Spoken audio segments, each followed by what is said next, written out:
Alrighty, guys. We're going to get going here in just a moment. Eery is ready. Zerton is ready, I believe. We're going to get PF2K in the call here as well to co-cast the finals. Once again, huge thank you to Eery, both for the wonderful positive vibes in the co-cast and for that sweet donation as well. Thank you. Thank you very much.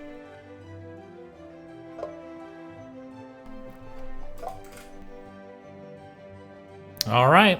We got our civs, guys. It's going to be Babylon versus Persia. Eery's Babylon to Zerton's Persia. Have we seen Eery play Babylon? Yeah, I don't know if we have. I think he's mostly chosen Celt and Persia, so I wonder if this is a map-specific civ choice. It's interesting. What do you think, chat? Because I'm pretty sure he's chosen... I can't remember. I should have written all this down, but I'm pretty sure he chose either Celt or Persia for every single one of his games. I think?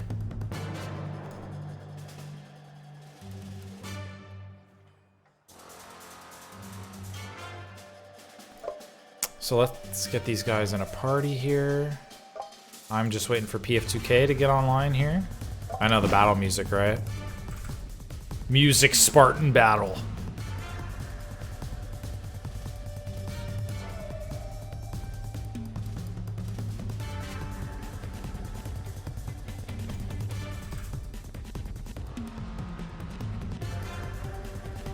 And there's Eery, so we're just waiting for PF2K, guys, and then we'll get underway.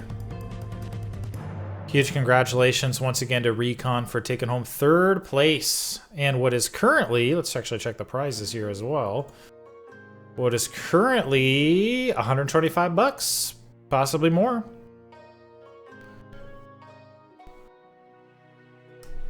This is going to be a crazy, yeah, let's do it. Let's do a test. We're gonna do a quick connection test. Here we go. Here's PF2K. So this is going to be a wild final.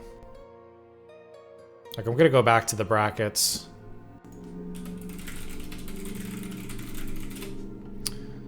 As I set up a quick connection test here. I'm gonna go back to the brackets so you can see the journey that these guys have had. Zerton, quick work, a Warlock in the finals, very aggressive play, really good games against Striker, and got right into the finals. Eery's had some really good series as well, and even won the fan favorite series yesterday, and I think has a pretty good chance to win the fan favorite series today, because that semifinal was so wild. He's made his way into the final as well. Both of these guys have been looking untouchable. I mean, they've been looking so good. I think Recon, both Optimal and Recon, gave him a very good, like surprisingly good fight. Those are both very good series. Very even, but Eery is just not making any mistakes, and he's raiding so well, and just powerful economy behind it all. Just been so impressive. So we'll see. I think this is going to be a really good final.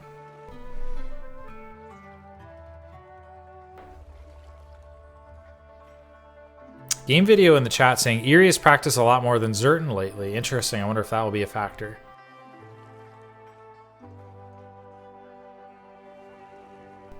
Okay, we're going to try PF2K host. Because that first one didn't work. We're just doing a quick connection test, guys. Oh, we should pick the raffle winner as well. You guys ready to pick? Last chance. I'll give you like 10 more seconds to enter the raffle. And once again, this is for Axe of the Ice King.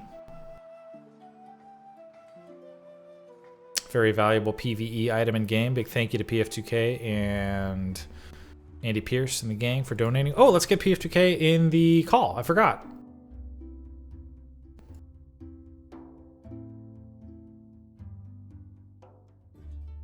What am I doing? Here we go.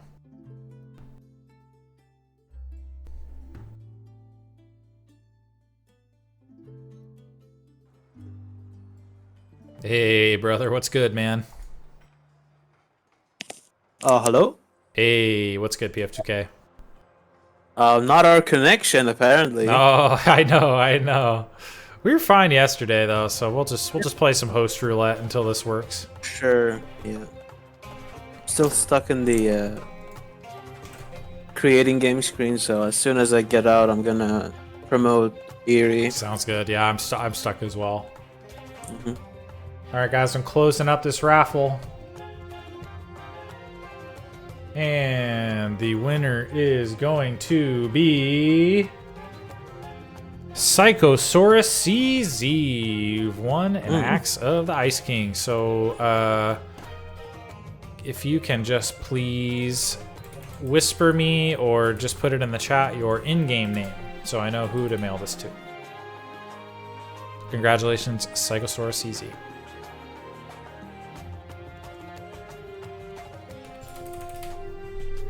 I'm gonna try a couple of connection tips here.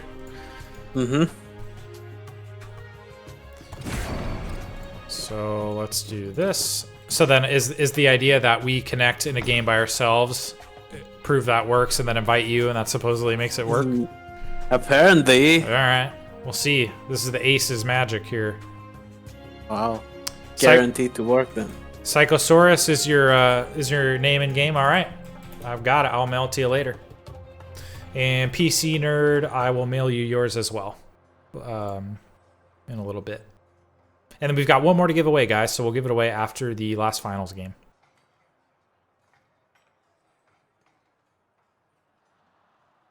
All right, cross your fingers. So PF2K, the Rhino actually did die? I still haven't watched the clip, but I saw somebody said, okay, for some reason I thought it wasn't. I thought he was still alive. I thought he just disappeared. So you know how if you task a villager to do something and then they get attacked by an animal, they'll just stop doing what they're doing and attack the animal first. So what happened was the villager was tasked to build that wall and he got attacked by the rhino, so naturally he stopped building and then he killed the rhino first, and then it happened so that the rhino was like right where the villager was supposed to build that wall piece, so that's why it looked like. Interesting. Okay. Yeah. A villager can really take a rhino one-on-one, or I wonder if it got some other hits from maybe Lancer. Maybe Recon had hunting dogs and Loom. If you have those upgrades, you probably can. Yeah. All right. Well, mystery solved. No ghost rhino.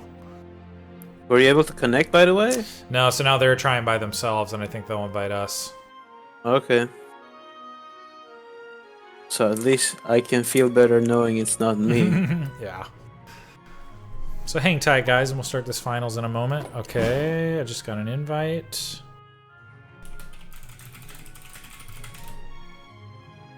Okay, cool. So they connected. Okay.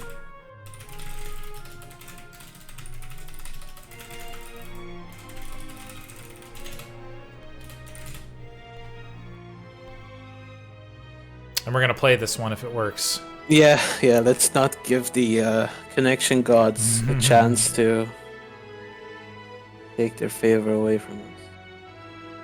So, PF2K, and I didn't see any feedback in the chat either. I'm just curious, what do you think about the Civ choice for Eery? So he chose Babylon, which I believe is a first in this tournament. I think he's only played Persia and because of Arabia. Yeah, is it a map-specific choice? Pretty sure it is.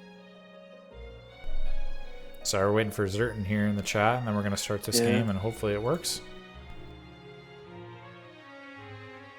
Zerton going for green. Love it. Trying to win my heart successfully.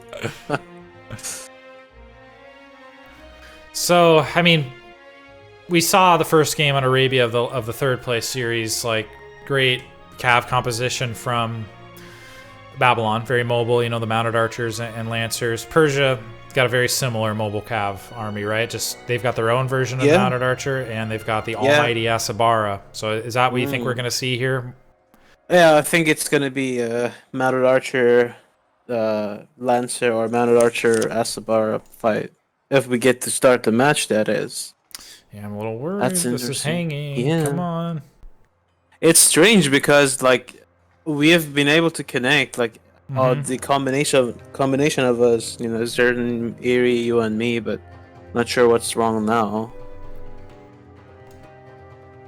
Oh yeah, while they're waiting, I forgot about this. So I mentioned earlier I didn't get a chance. I ran out of time to like make scenes for this and stuff, but I reached out to our players for like a little player profile kind of thing. And one of the things I asked is, oh boy, should we have you host? Have we tried that yet? We did, yeah. Maybe Zerton can host. I don't know.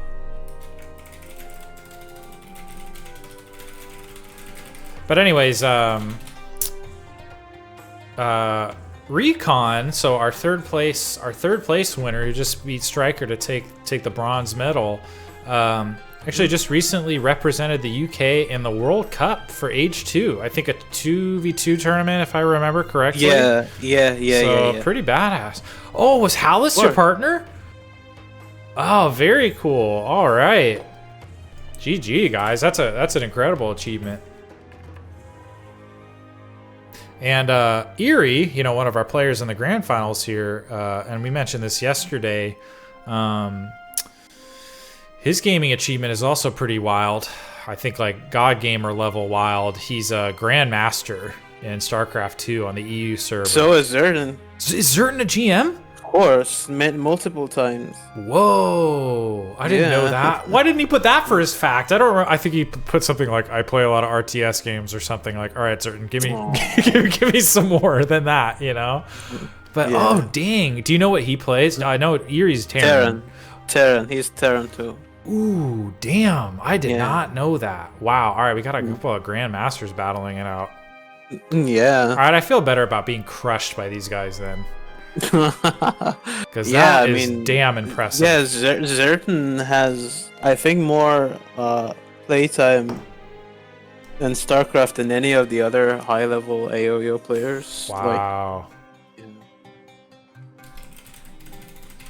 Okay, sorry guys, we're still having some connection issues.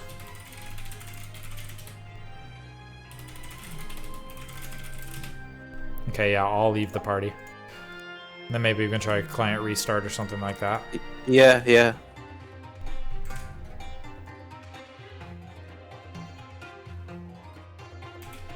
Sorry about this, guys. Yeah, meanwhile, if anybody has any questions in the chat, I'll gladly answer them while we're waiting for the connection gods to bless us. Yep. Yeah, guys, for those of you who are unaware, PF2K Fearless Co-Cast here is also like one of the main dudes. Project Celeste knows probably more about this game than anybody. So ask your questions.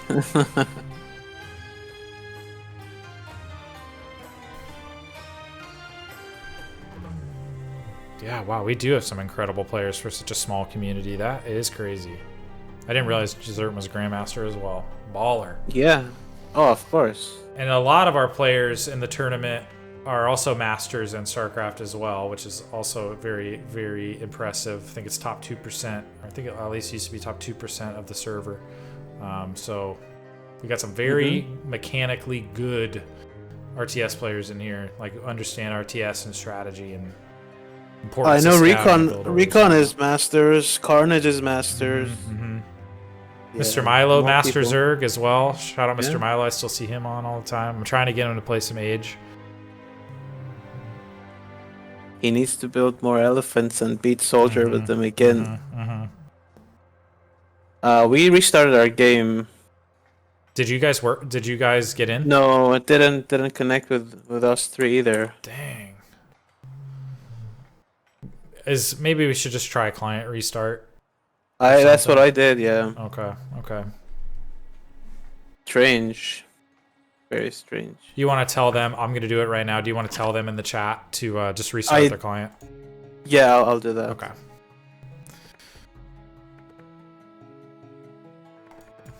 Ginger, Steve is Master SC. I got Master briefly once as Terran in Wings of Liberty, which is like when I was trying to be really sweaty. I play Terran as well. But I actually think I got demoted before the season ended, so I don't even have it officially on my profile, which makes me sad. I should have just stopped. Aww. So I think I ended winning my Diamond League, but I was demoted. But that's probably my proudest gaming achievement is getting Master, because I tried really hard to get Master. That was like my gaming goal. I also got to Masters nice. when I played like actively. Never try hard enough for a Grandmaster though. What did you play?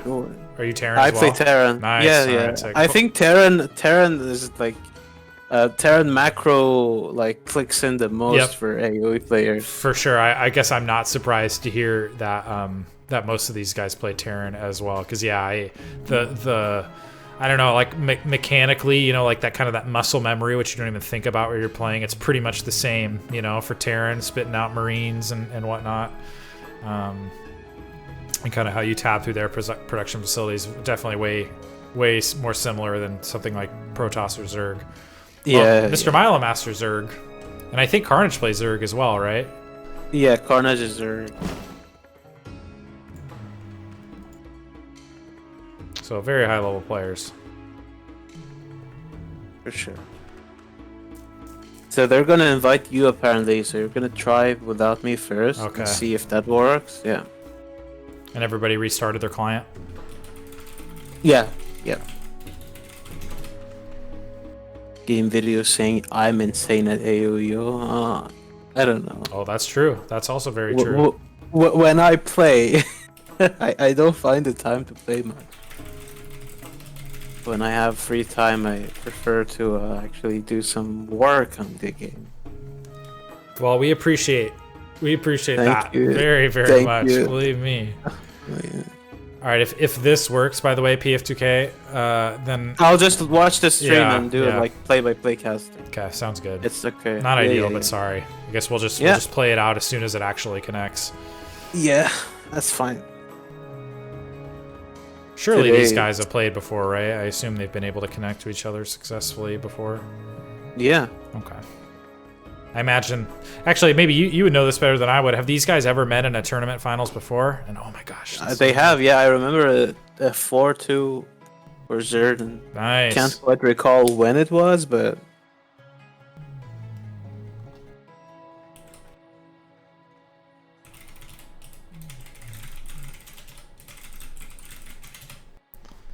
I'll see if I'll try to host it here. I know, we were doing so good. We were having almost no issues. Right up until the finals. I know, of course. Of course. I guess today was going by too fast, right? We had to had to encounter something. It was going too smooth. Yeah. All right, I'm gonna try even this host. Sure. Even then, it took like 8 hours almost. Good thing that it didn't. Yeah. Not smoothly. I guess we probably could have afforded to not do that last semi-series yesterday and do it today instead, but it's all good. Yeah. Okay. Let's hope this works. I am now trying to host.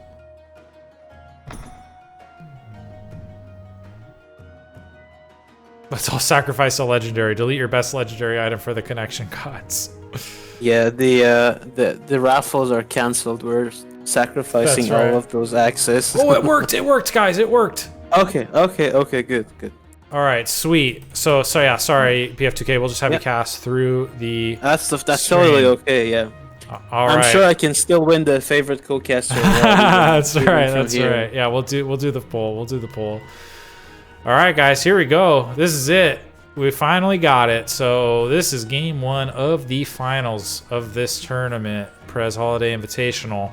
And we have, I think maybe, you know, I bet a lot of the folks familiar with the PvP scene maybe looked at the brackets at the start and maybe predicted this finals. I had a feeling it might have been this.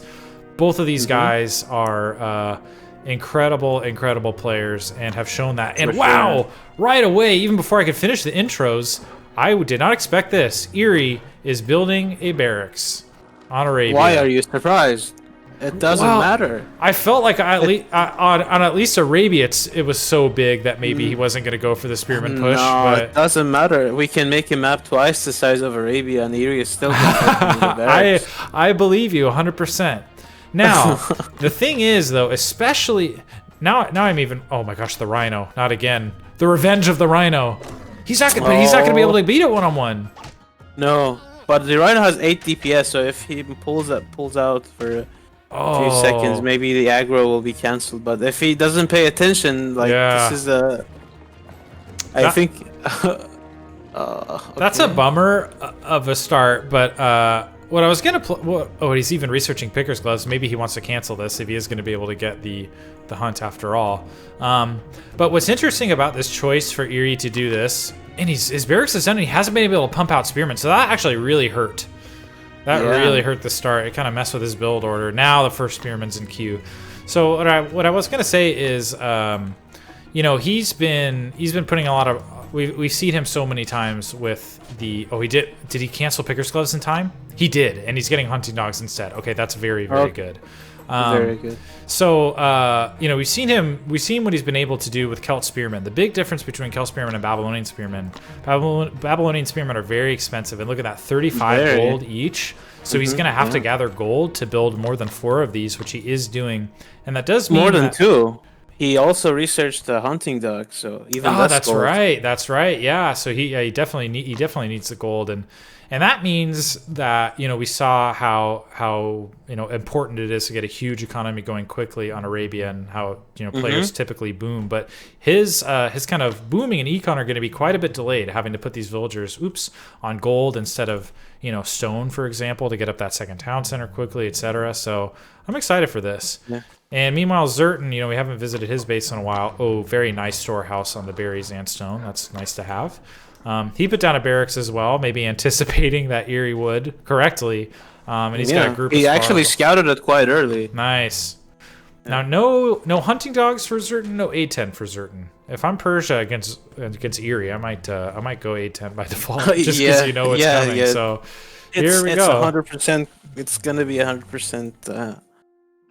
Coming your way, but Zerton seems to have more than enough Spar bar already in place, and Eery needs to pay close attention because you can no longer escape from the chain snare of the Spar bar on H1. What is that one villager doing, going up from next to the storehouse? Is he gonna make another hunt storehouse? I saw a villager walk by the 8th tent. Oh, I don't know. It's a misrally. Now we have one going back. Yeah, where are these? Oh, wow. He's way out on the map here hunting. Very cool. And he's even got an elephant close to this. So hopefully he does end up getting hunting dogs, because hunting dogs plus an elephant, that's... Oh, geez, yeah. And also a rhino close by as well. Yeah. So that's like 4,000 food right there. Very nice. Yeah, 1,000 food on the elephant.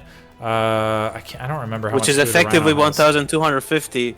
Oh yeah, and then 500 on the rhino too. Yeah, so that's like 2,000 food on those two already. Yeah, with that conservation, very nice. So we'll see if he gets hunting dogs here. Zerton on the way up to. Oh, and I totally missed it, but Eery somehow walked his spearmen right into Zerton's wood line, presumably because his Sparabara are busy over here killing wild animals. Oh, and Zerton's trying to do a counterattack, possibly, from what I can see on the minimap. Interesting, he is. Good call. This is not what I expected already. Wildly unexpected on Arabia. So, Zerton's actually not responding to this. Eery's sending even more spearmen down into Zerton's base, and meanwhile, Zerton's like, nope, I'm going for it. Like an early, almost like base trade type scenario. And meanwhile, of course, Eery's got nothing at home, and oh my god, the ziggurat, dude. Oh no. He's gonna see this. Eery is gonna get a taste of his own medicine. He needs to pull villagers yesterday to finish the ziggurat. Oh my god, he's able to cancel it. And Eery finally must know what it feels like to have these early important buildings denied. Oh my god, what a risk. And meanwhile, Eery fighting under the town center of Zerton's base. This is like an early game base trade on Arabia. Oh my god. Devastating. That is devastating. He's going for the town center. there are no other. So there are other villagers out on the map for certain that I don't think Eery knows about. He's getting A10. He's getting Loom. Oh, picks off that one villager. It's a base house though. He has more population than he has population capacity, so he's not going to be able to train any Sparabara. And he can't afford it. He can't afford a house either. He'd have to start gathering this tree next to the hunt. And he's trying to get away with some of these villagers, actually splitting the garrison. Kind of a cool idea. Wow. And this is wild. I mean, you know, we keep talking about it. Sparabara can live under town center fire for a while, so they are choosing to fight under this.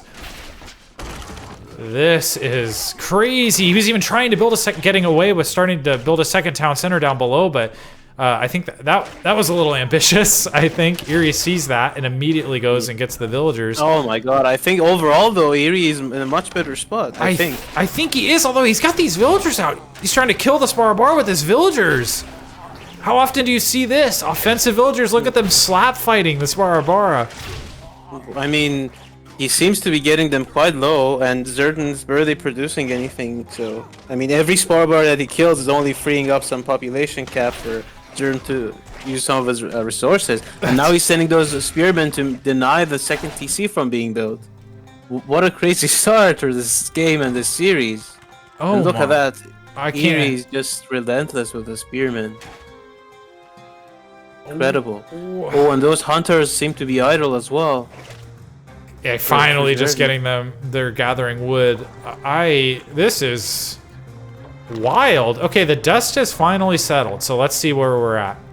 Eery's still age 1 though. No ziggurat. They're even on villagers, actually. 19 each, and Eery's building a ziggurat now. Okay. So, and Zerton's also getting a second town center up. Yeah, I think now it's starting to look a little better.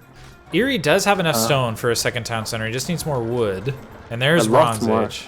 Yeah. Wow, okay. Well, I did not expect that start. That's for sure. Nobody did. I think neither of these two guys did either. I think ultimately very wise for Zerton to end up getting on this hunt. Eery never found this. Like, that would have been even more devastating if he were able to find this hunt. But he's still got quite a bit of food left on this. He's gathering from the rhino. He'll get this elephant after. Hasn't been able to get hunting dogs yet, though. Any econ upgrades, actually. Meanwhile, Eery's getting picker's gloves, and he already got hunting dogs. Oh, that's very good. Spearman in the base as well. Why is he gathering gold still?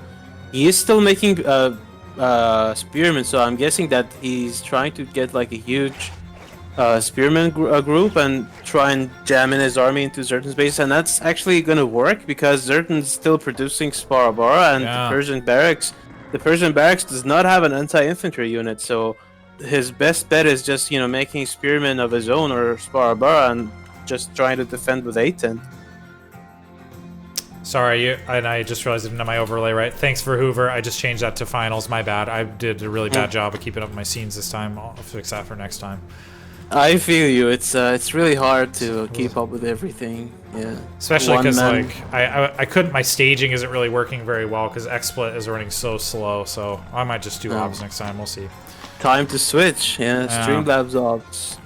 So nice TC spot for Eery though, much better than Zerton's. Yeah, which is like basically only a you know, he just slapped it down at the closest possible location.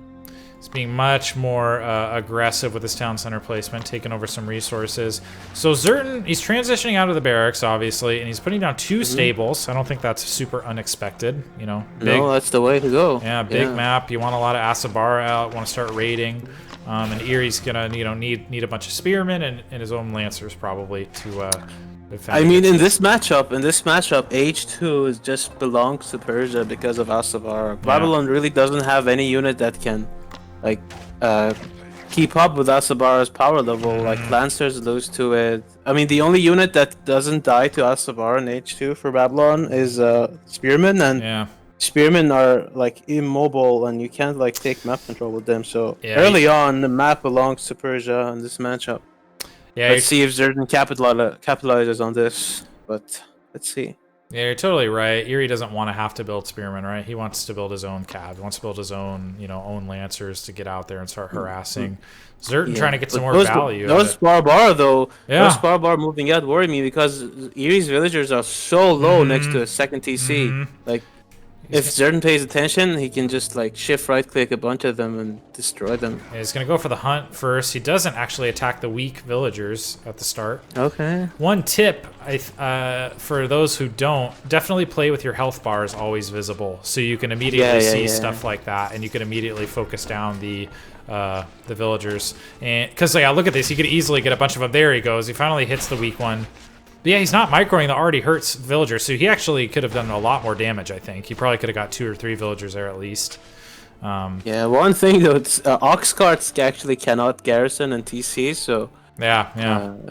If he cannot find any villagers, he can attack the ox carts as a last resort. Eery finding all these villagers in the hunt, finally. I mean, they've done their job. They just gathered like thousands of food between that rhino and the original hunt and the elephant. Also, a group of Asabar and Spearmen and Sparbar, a very unique melee army coming in here to the wood line of Eery. Eery, by the way, he is also sneaking to age 3 right now, and he's getting down his own stables, second stables right now. Okay, but he needs to be on point with his defense back home. Yeah, all he has to defend are spearmen, and he doesn't have them back in home. More spearmen in the base of Zerton. He's not doing anything with them yet. Both of these guys, they need all the APM in the world. Ooh, he's gonna get his own production facility sniped. I was gonna say earlier, I wonder if Zerton sees that and is able to snipe it. But wow, where did all these units from Zerton come from? There's H3 from Eery. Extremely good timing push from Zerton to catch Eery before he's able to get to H3 and take advantage of all his H3 units. Would have been really nice to have. He's building mounted archers now. Would have been really nice to have those mounted archers out before. But very good attack from Zerton, and he's not letting up. Still has these Sparbar and Asabar under the town center trying to kill villagers. And tough time for Eery. Look at the population. He is at 39 villagers to the 55 of Zerton.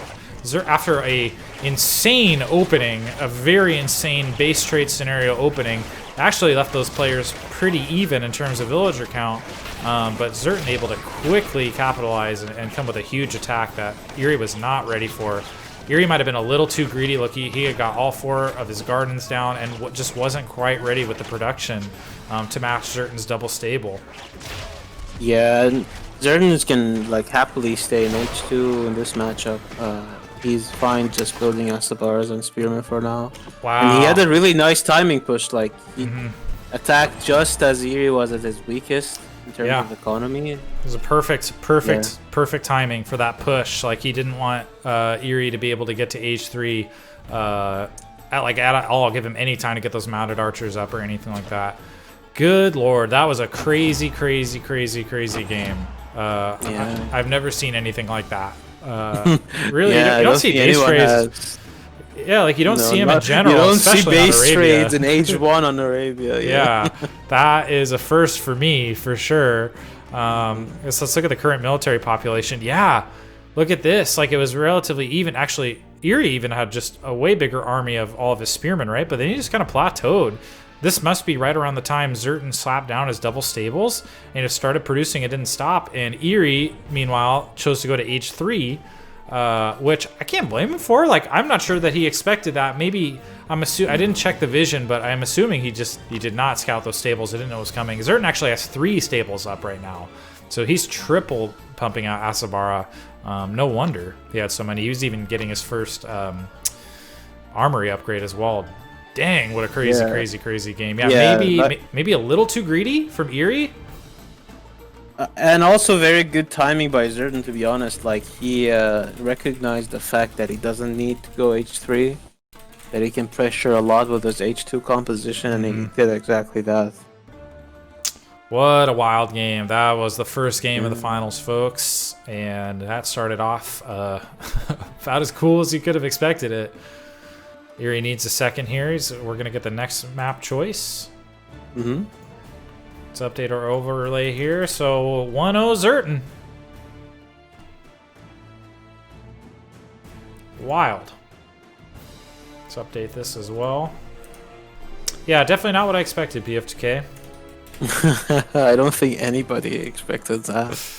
That was a very cool decision. I mean, kind of Zerton kind of forced that, right? And he, like, and I totally missed them walk in, but Eery had a big group of spearmen, and he just walked right into the base all the way to the back of the wood line of Eery because Zerton's Sparabar were busy up here at this hunt, killing the elephant and rhino, which, you know, have a lot of health. Like, they need some help. Need some help killing I think those. Eery had a very bad start too, to be honest. Like with the elephant. Yes. With the rhino, I mean. So he really did. Yeah. Snowballed. Yeah. So I guess, you know, Zerton had a choice right here. When his Sparabar up here, he was already halfway out onto the map. So you could either choose to turn around and go try to defend that spearman push, but that's like, it would take them a lifetime to get down there, right? And meanwhile, Eery's just doing so much damage, so he made kind of a calculated risk just to go straight up into Eery's base instead and start doing his own damage. Wild. Okay, guys, well, we do have our next civs. And we've got the next map. It's going to be Treasure Island, and it's going to be Persia versus Norse. Who is who? Zerton is Persia, and... Oh, sorry, no. Eery is Persia, and Zerton's playing Norse. Yeah, that sounds more right. Yeah, that sounds about right. Oops. Interesting to see how Zerton decides to play that matchup. By the way, since I'm making the brackets graphic, Striker versus Recon was a 3-0, right? Yes. Yeah, actually every series so far has been a sweep. One second, my game is like, my UI is corrupted here. I need to log out, log back in. Okay.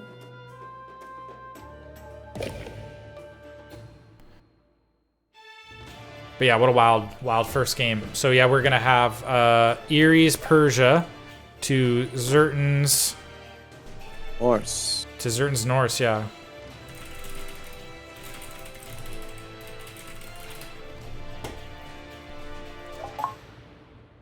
So getting these guys back in here.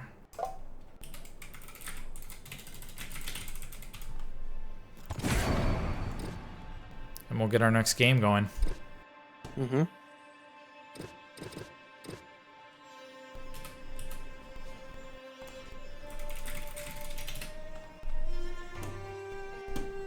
So what do you expect to see in this matchup in Norse versus Persia? Raiders and Hargers and Bowmen for Zerton and H3 if they get that far, and for Eery I expect Spearmen, Bowmen, and Immortals, and some Asobar for harassment. But I haven't seen these guys play PVN too much, so I can't say for sure. Do you expect another huge amount of Sparabar from Eery like we've seen pretty much every game? I guess we have to expect it at this point. It would be shocking. Why wouldn't you? Yeah, it's been working for him very well. Yeah.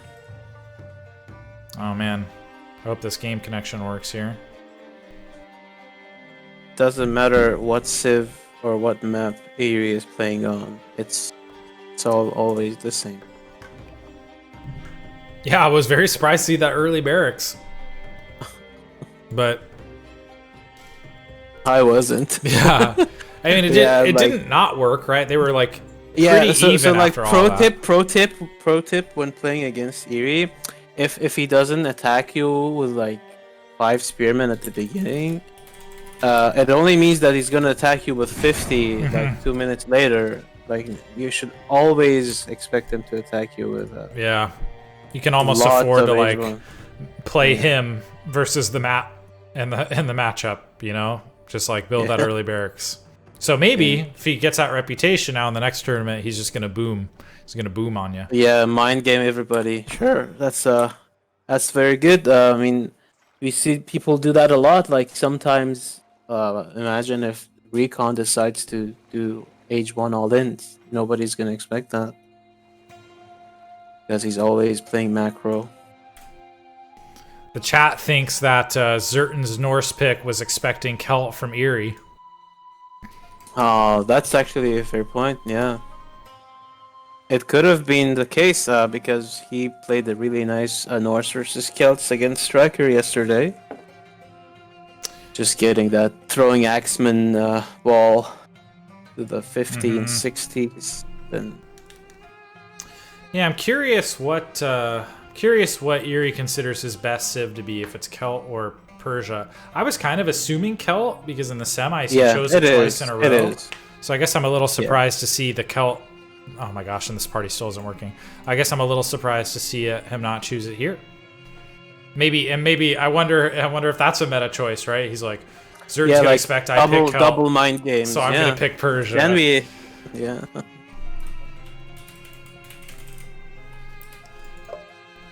Sorry, these arenas are not working, so I think we're just gonna have to keep.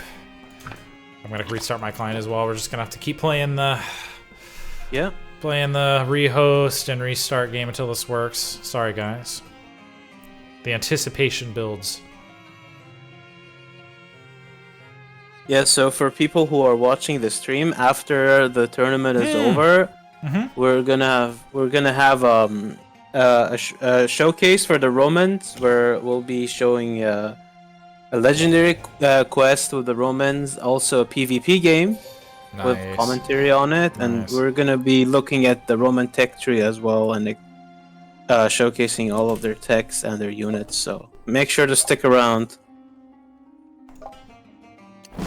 Yeah, you don't want to miss that, guys. I think that's the first ever look at the Romans, right? On this scale, yeah. Like we have so many viewers, it's gonna be cool.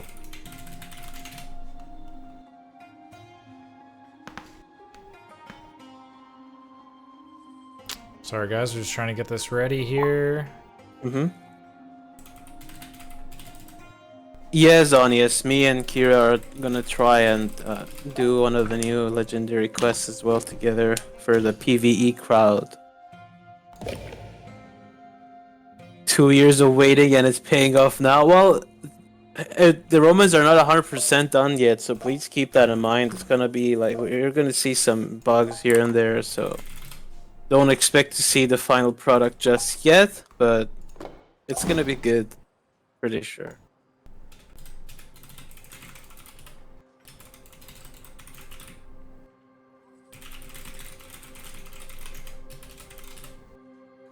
Zerton's gonna try hosting now. Cross your fingers and toes. We know it'll work, you know. We just gotta wait for it to work, I guess.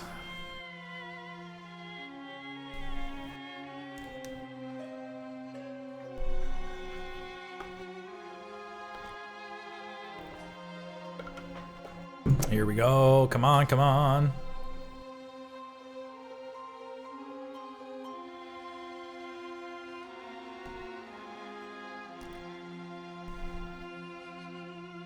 You can do it.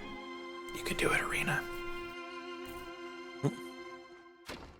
Oh, it worked. Okay, sweet, guys. Nice. So you just need to whisper quietly. That's right. The Arena's ear every time. I think that worked last time, right? Ooh, we've got a snowy treasure island. I love it. Oh, cool. Rare spawn. Here we go, guys. This is game 2 of the finals. Zerton choosing Norse, which there's some discussion in the chat. May have been a meta pick, a mind game pick, and it's Zerton. He's up 1-0 after a very, very weird opening game on Arabia. That's putting it lightly. Yeah, go if you somehow missed the first game or you're just tuning in, go catch the VOD. Watch that first game. Spoiler alert, Zerton won, but it was a weird one. Up here in North, oh my god, shocking. Building a barracks. Eery, the red Persian player. Why does Persia look so good in every color? I just love their architecture. I mean, I'm not the best person, not the most unbiased person to answer that question, so... They just look great. The Persians look really good, I think, yeah. Just aesthetically, all of the civs, like in their style, like I dig it. Very huge props to the original artists and whatnot. So Treasure Island, I mean, just like we've seen every single game from Eery, we're gonna see an early, tier 1, age 1 barracks unit push. In this case, it's the Sparabara. Zerton, his Rax is finishing up now, accompanied by his scout. relatively defensible first hunt here for Zerton. That's pretty close to the town center. Nice placement there. Likewise for Eery, actually. And here come the first Barbara across the map. He's just rallying them straight over. He's not even waiting for a group, it looks like. So we're going to see how much damage he's able to do, you know, against all of his other opponents. And actually, I guess including Zerton the last game, like both of them, you know, Zerton just also happened to do a lot of damage to him as well. But Eery's pushes have worked like every single time. You know, they've done, he's accomplished early game damage to varying degrees, sometimes extreme early game damage. Pretty much every single time with every single civ that he's tried it with, you know. The last game was the first game that he didn't win. That was just a very unorthodox game. There's really no playbook for what happened, right?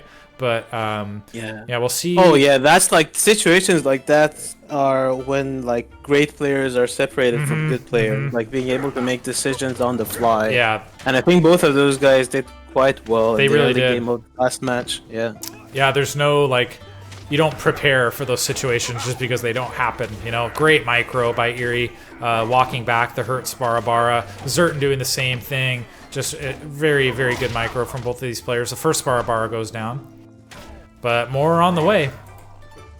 Eery's going to be relentless. Yeah, we see these Sparabara crossing the map. No surprises here. No villagers have been able to go down yet. Nice hold by Zerton. And he's very close to being able to age up, actually. Maybe he'll actually cancel this villager and age up. Probably wants to get throwing axeman out. Yep, there he goes. So he's on the way up. Eery's still no sign of it. Yeah, and no stone from Eery either, and no presence on the water. So that's that's interesting. What's also interesting is Zerton started on stone. He actually gathered 14 stone and then thought better of it. He's no longer. Yeah, maybe he wanted to. What is this? Go for... What is this, PF2K? What is what? Oh wait, I'm sorry. For some reason I thought that I had a brain fart. I thought that was Eery's villager. I was like, why is he watering? He's docking Zerton sign. My bad, guys. My bad. It's been a long weekend. And here comes Eery with the Sparabara on the wood line. No big losses yet. PF2K just now starting his age up. Zerton's just finished. Yeah, that's Eery, by the way, not the Persian. Not every Persian is called PF2K. Sorry, I was looking at his city name. I was looking at his city name. Yeah. My bad. I'm kidding. Yeah, but Eery is still not on the water, and Zerton did go for water. No stone though. So I don't know if maybe Zerton wanted to get some TC action going, but then Eery's aggression kind of forced them off of it. But now Eery is gathering stone, which is interesting. Yeah. I guess it's scary, right? Like, how many times has Eery denied a TC, you know? Like, or almost kill it? Like, I guess maybe Zerton's playing it a little safer, kind of respecting his opponent. Like, you know what? I see Sparabara here. I just getting a TC canceled like that is just such a setback early game. So yeah, he went for the 13 Sparabara for Eery, and he hasn't checked the coastline just yet. Yeah, but if he does, he just lost Sparabara to the TC fire. Yeah, he does not know about the dock. Although actually, he sees the second dock for Zerton now. He's there's Eery's dock though. I see a red dot on the minimap, so he is building a dock of his own. And no long ship in queue for Zerton just yet, and he doesn't have the resources for it. He needs to cancel Is that actually a second dock from Zerton? It is, that's really is. Greedy. Very interesting. So and Eery's coming in here, and he kills the house. He doesn't cancel. He kills the house. I remember Norse Longhouse is 10 population. Yeah, and very expensive, 100 wood. So he's really not going to be able. I don't know about that second dock, because he's not going to be able to afford to build out of these. No, he's gonna have to spend lots of wood on the longhouse, and he's actually queuing up wheelbarrows, so even further behind in terms of wood Interesting. Tank. So Eery, at the moment that he gets 175 wood, he can just queue up a galley and send it over to Zerton's side of the map. But he needs to be careful because Zerton's land army seems to be growing in size considerably, and Eery does not have an archery range from what I can see. He's queuing up some spearmen though. He's got one coming right now. Spearmen do not do well against throwing axemen. they could just hold them off at best. Yeah, but did he make a second TC? No. No, not yet. He just pulled off his villagers off of stone. Yes, he did. Yes, he did. I almost didn't see it. It's just way up. It's where he built it last time, way up in the corner of the map. So he overgathered. Stone. Yeah, he overgathered. Much. Yeah, quite a bit. Okay. Quite a bit. Okay. That's 2 armory upgrades worth of stone, so it's gonna be okay. Zerton does see Eery's dock now, and Eery actually never built anything out of this, and now he's gonna lose it. Maybe it was a bait. Well, if it was, Zerton didn't take it. He's just double producing fishing boats. Yeah, he's got 1 longship out, and yeah, there's no galley out. No galley out for Eery, so yeah, he's giving up. Oh, there's 1 longship though. Yeah, I guess that 1 longship is already costs more than one dock, but and that'll be nice to have for later. You know, the longships double as a merchant transport, right? So they can carry some villagers over. And get longships. Yeah. Or he can just send 1 villager to Eery side of the map and make a dock there and use merchant transports to get some gold. But Eery really needs to make something happen if he doesn't want to take water back, because he just cannot let Zerton stay on double fishing boat production for long. It's very true.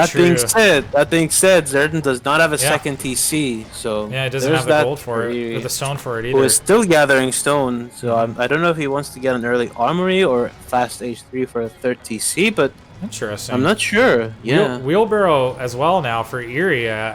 You don't see that too often, right? Pillars don't. No, he was actually mentioning that in our group chat a while ago, that he likes getting wheelbarrow early on now. So I wonder what made him go for this, but apparently it's a habit of him now. Interesting. I dig it. Yeah. Well, Zerton is double stabled, so he's pumping out raiders and still some throwing axemen as well. He's also getting the net lures upgrade for the fishing boats. He's already got 5 fishing boats out. Yeah, so you're right. This is going to be a huge advantage very quickly. Eery, meanwhile, he's continuing to pump out spearmen from his racks, which is a good choice against those raiders. He does have 2 archery ranges and his first stable coming up now, so he's looking for a pretty balanced, diverse unit composition here. Just now gathering stone now, Zerton. So he's about halfway up. But interesting, he's building in-base guard towers. Good. I love to see that. That's interesting. I think people don't make enough guard towers in their own base, especially with the adjusted cost, because towers are cheaper now, like compared to like the PvE towers that cost 100 stone and 150. I mean 100 wood and 150 stone. Towers in PvP are much cheaper, especially for Persians. I mean, all civs except Greeks and Norse, who have it 50 wood and 100 stone. The other civs have it on only 50 stone, so they can just make a lot of towers for cheap. But these raiders, you can't defend against raiders with bowmen. I know that much. Yeah, he'd be wise to keep a couple of these spearmen back. He wasn't ready for that first aid. Or for that first raid, rather, sorry. Does he have 810? He does. He does have 810. He does have 810. Okay, so any villager that doesn't die is going to be healed back to full very soon. 8 fishing boats with net lures by Zerton. This double dock is just insane. Yeah. So let's see. That's what I'm trying to say. War dogs coming. Eery. Cool. Nice. First war dogs of the tournament. I can dig it. Yeah. Oh, and here's a small Asabara raid on the left side, getting one of Zerton's gold. He's gathering kind of a greedy gold over on the left side. Eery needs to be careful though. Dog's snare is insanely high, so if they manage to get on those Asabaras, they can slow them down to the point that he can kill them with pretty much any unit. When the unit gets attacked by a war dog, it slows down to like more than half of its speed. Less than half of its speed, rather. We have an armory down for Zerton as well, choosing to get Pierce Resist as the first upgrade. Excellent choice. Yeah, makes sense. The most of the DPS from this Persian army is coming from these bowmen, which he already has 31 of. So that's a great first choice. Going to mitigate some of the DPS from that army. Big group of raiders. Remember, these guys are so pop efficient. Only 1 population for a raider, and just so fast. 11 speed. They really live up to their name. Eery's creeping forward here. It's getting kind of a scary army out. He does have 14 spearmen out, and again, Persian spearmen. Beastly. beastly. As you say, they are the Chads. The Chad, yeah, the Chad Spearmen. Look at those Chads. Yeah. And where do those war dogs go? Oh, that's a big group of raiders coming up towards the second town center of Eery. But they're going to be, even these 3 spearmen would be enough to do work of these raiders, so he wisely. I'm curious, does Eery have war dogs? I mean, hunting dogs researched?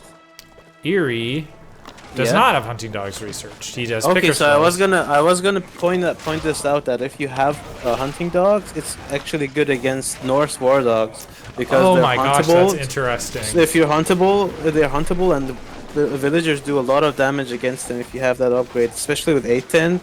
Cool. You can't really raid Persian villagers with war dogs. But Eery is putting on a lot of hurt on Zerton's base at the moment, and I don't think Zerton has the units to engage that army. Well, actually, now that I'm seeing this is a big flank. He's got to get a spearman in position. There he goes. But walking forward with the bowman. Ooh, a little bit of miss micro there, and a flank coming in for the right side. So really, really good positioning and an engagement here for Zerton. He's got a full surround on this army, and there's no way it's getting out of here alive. Oh my god, what a flank.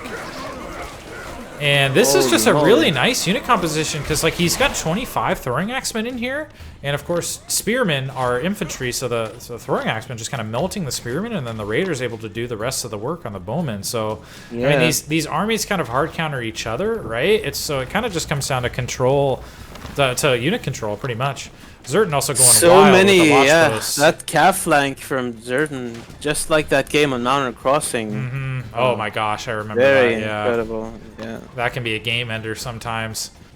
So very scary army here. He's up about 20 supplies. Zerton also going to H3 behind this is Eery. No, he does not have H3 in queue.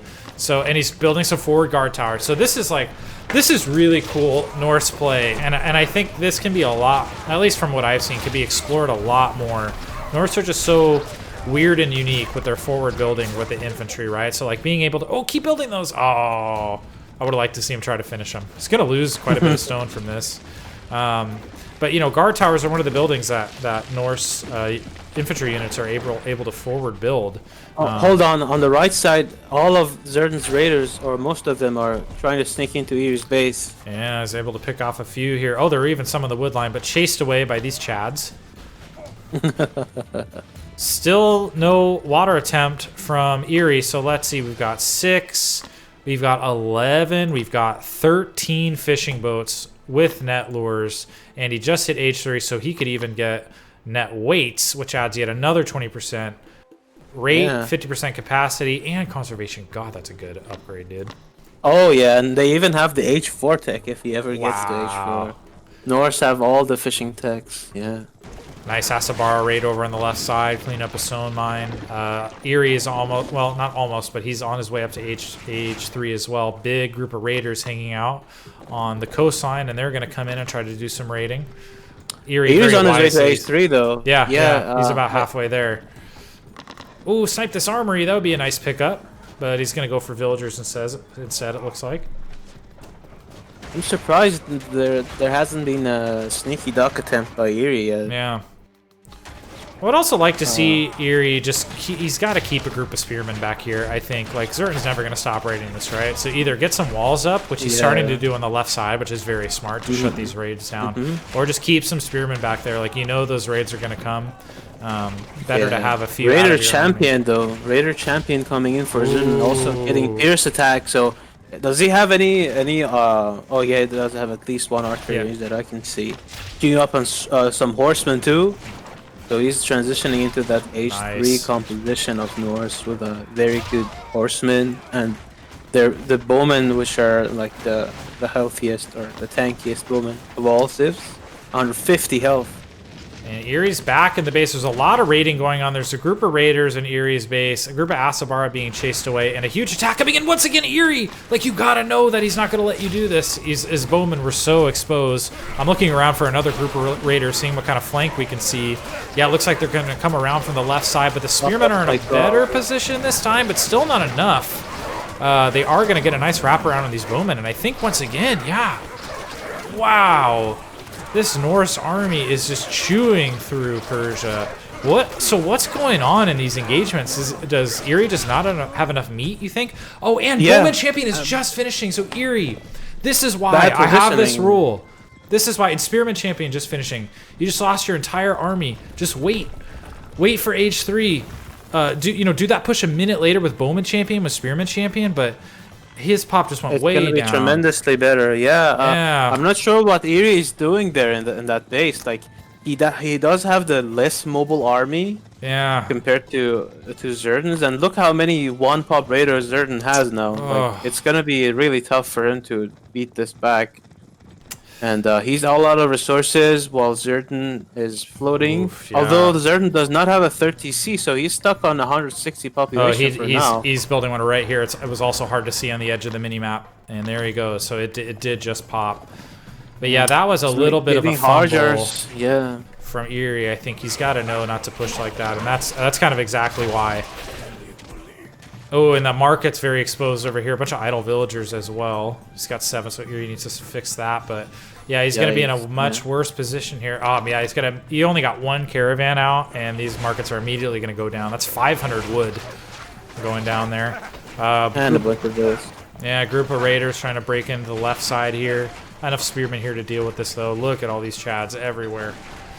And here's the army, and just think about how much bigger and more powerful this army would be if he hadn't made that push and instead had a nice big fully upgraded army here with H3 techs. And here we go. Yeah. He needs Eery needs to have a good engagement here, otherwise this might be game, because this is a huge push. The pops are about even, and remember, yeah, you called it, the one pop raiders, like the Norse army could just be way bigger. And I don't know if there's enough anti-cav. Yeah, most of the spearmen are over on the left side of the map because Zerton kind of faked him out with that group of raiders, and now they're not here to defend.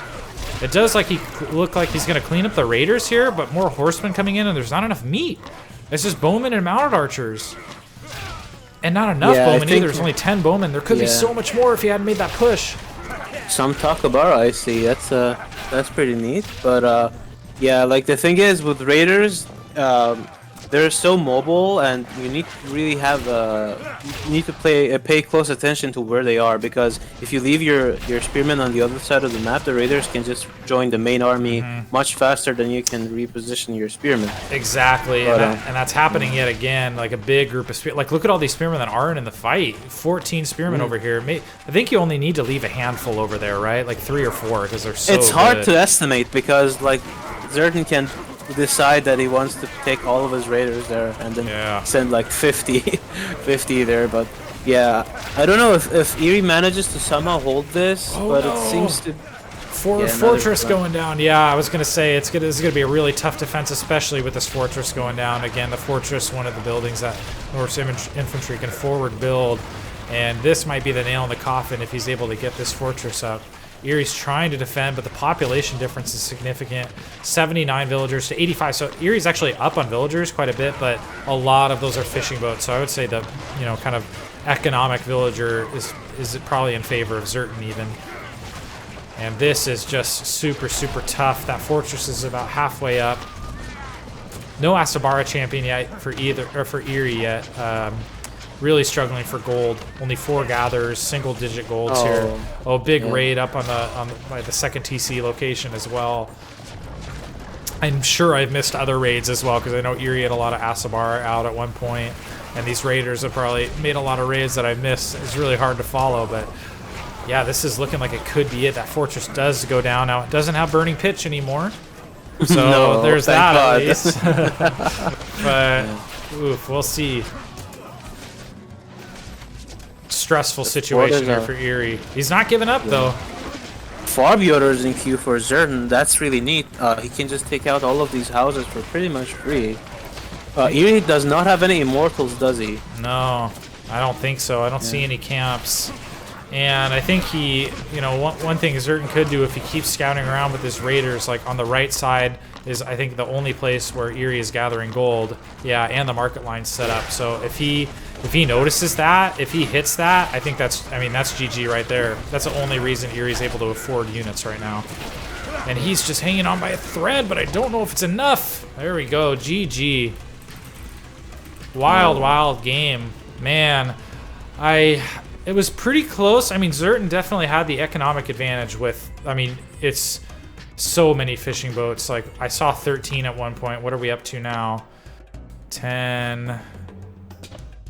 I don't know. Did he delete a couple? Or I'm probably, oh no, yeah, he's at 13 fishing boats. And he didn't get the H3 tech, but he does have net lures at least. So that's 45 food drop off for each one. But I think the real turning point was that push down here. I think that was a big mistake to push before the H3 tech. And Zerton was already in H3, so he's fighting, you know, this big, more upgraded army with his H2 army without H3 upgrades. I wish he would have waited another minute. Yeah, I think the Eery just threw away too many units too fast, too often. Like twice he lost his army for almost no kills on the other side. If you check the current military population, I'm sure you're gonna see 2 huge dips. Yep, look at that. Boom, boom. And where Zerton, like, much more pop efficient or army efficient, just efficient trades in general there. Those engagements, big credit to Zerton, because that was very good engagements both times. He was very patient with his army, even sacrificed a production facility or 2 on both of those pushes. But, you know, what he gained was, like, getting himself in good position and, like, totally decimating in an extremely efficient trade that or Eery's Persian army. So GG. I guess quick look before we get into the next one at resources gathered as well. Pretty close. Zerton up by, you know, almost 4K, probably due to those fishing boats. Very, very good game. And we do have our next civs already, and it is going to be Oasis. Oh, cool. I'm expecting Eery to be on Celts. You would be correct. And Zerton is sticking with Norse. Okay, that can work. I don't think Eery is gonna be as passive as Striker in this matchup. So I don't think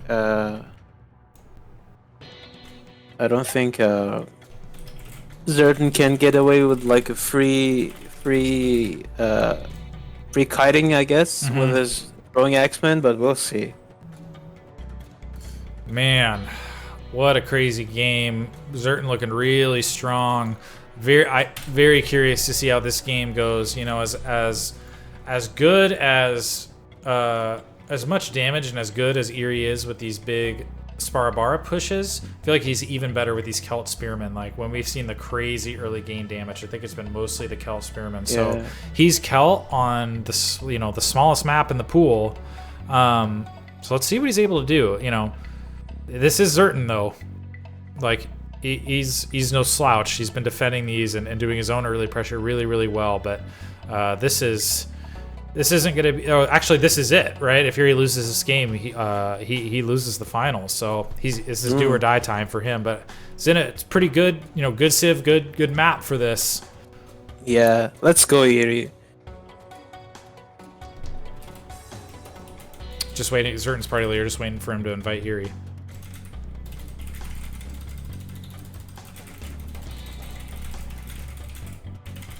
And if you guys, if they need a breather, we can give that to them as well.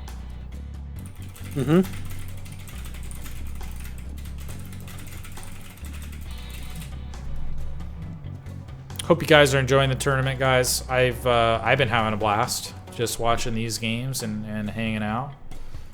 So thank you for joining me. Perfect tournament so far.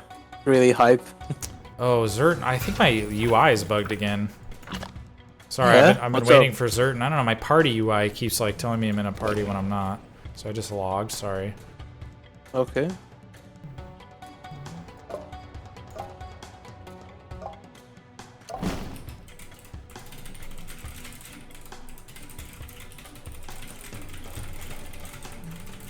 Just making sure these guys are ready.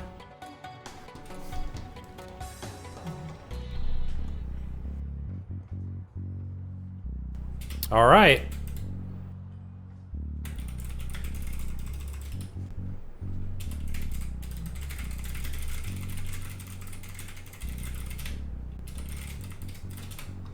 I'm gonna try to host this one, but I think we'll see if it works. We might need Zerton to host, but let's set this up, guys.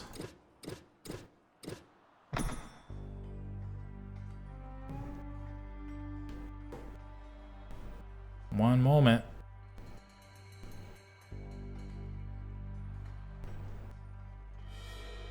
Oh, I forgot I need to whisper to it. Yeah, I was about to say. You can do it, Arena. You're strong. How do you say it again? Caressing or something like that. Yeah, you need to caress the arena for it to work. Enjoy my sweet caress, Arena. You can do it. You're strong and beautiful. You can host any games you want to.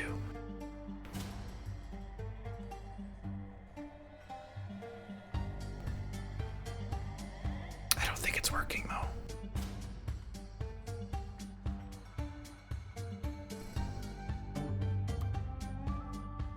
Because I see Zerton typing in the chat, so I don't think it worked.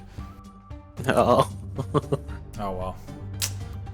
We'll try. I think Zerton hosted the last one, so I'll give Zerton host, and hopefully that'll just boot right up. Okay. Yeah.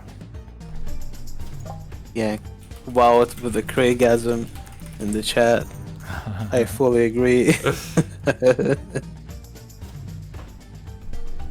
I hope. Hopefully the audio and my mic sounds much better. My buddy helped me the other night with my audio, and I moved my mic so it's like just out of frame, but it's like very close to my mouth. It's like only a couple, maybe 3-4 inches away, which apparently that's how it's supposed to be, I guess. Yeah. So yeah, it does sound very good. So I'm great. I'm pleased. There we go. Okay, nice. I think, yeah, we just need a Zerty host. Alright, guys. This could be it as I update the score. The finals of the tournament. This could be the very last game. Zerton is up 2-0 after a crazy unorthodox game on Arabia. Base trade, early game scenario. Ooh, I love when there were camels. And also, it just came off a win off of Treasure Island, which was a very good game as well. And we're going to see Zerton versus Eery, Norse versus Celt on Oasis, a small map in the pool. This was Eery's choice. So we'll see what he's able to do. He needs this win to stay alive in this tournament. And if anybody could do it, it's Eery. Early barracks going down, even has 2 villagers on it, so he's getting that barracks down real fast. Yeah, I expect to see at least 15 villagers.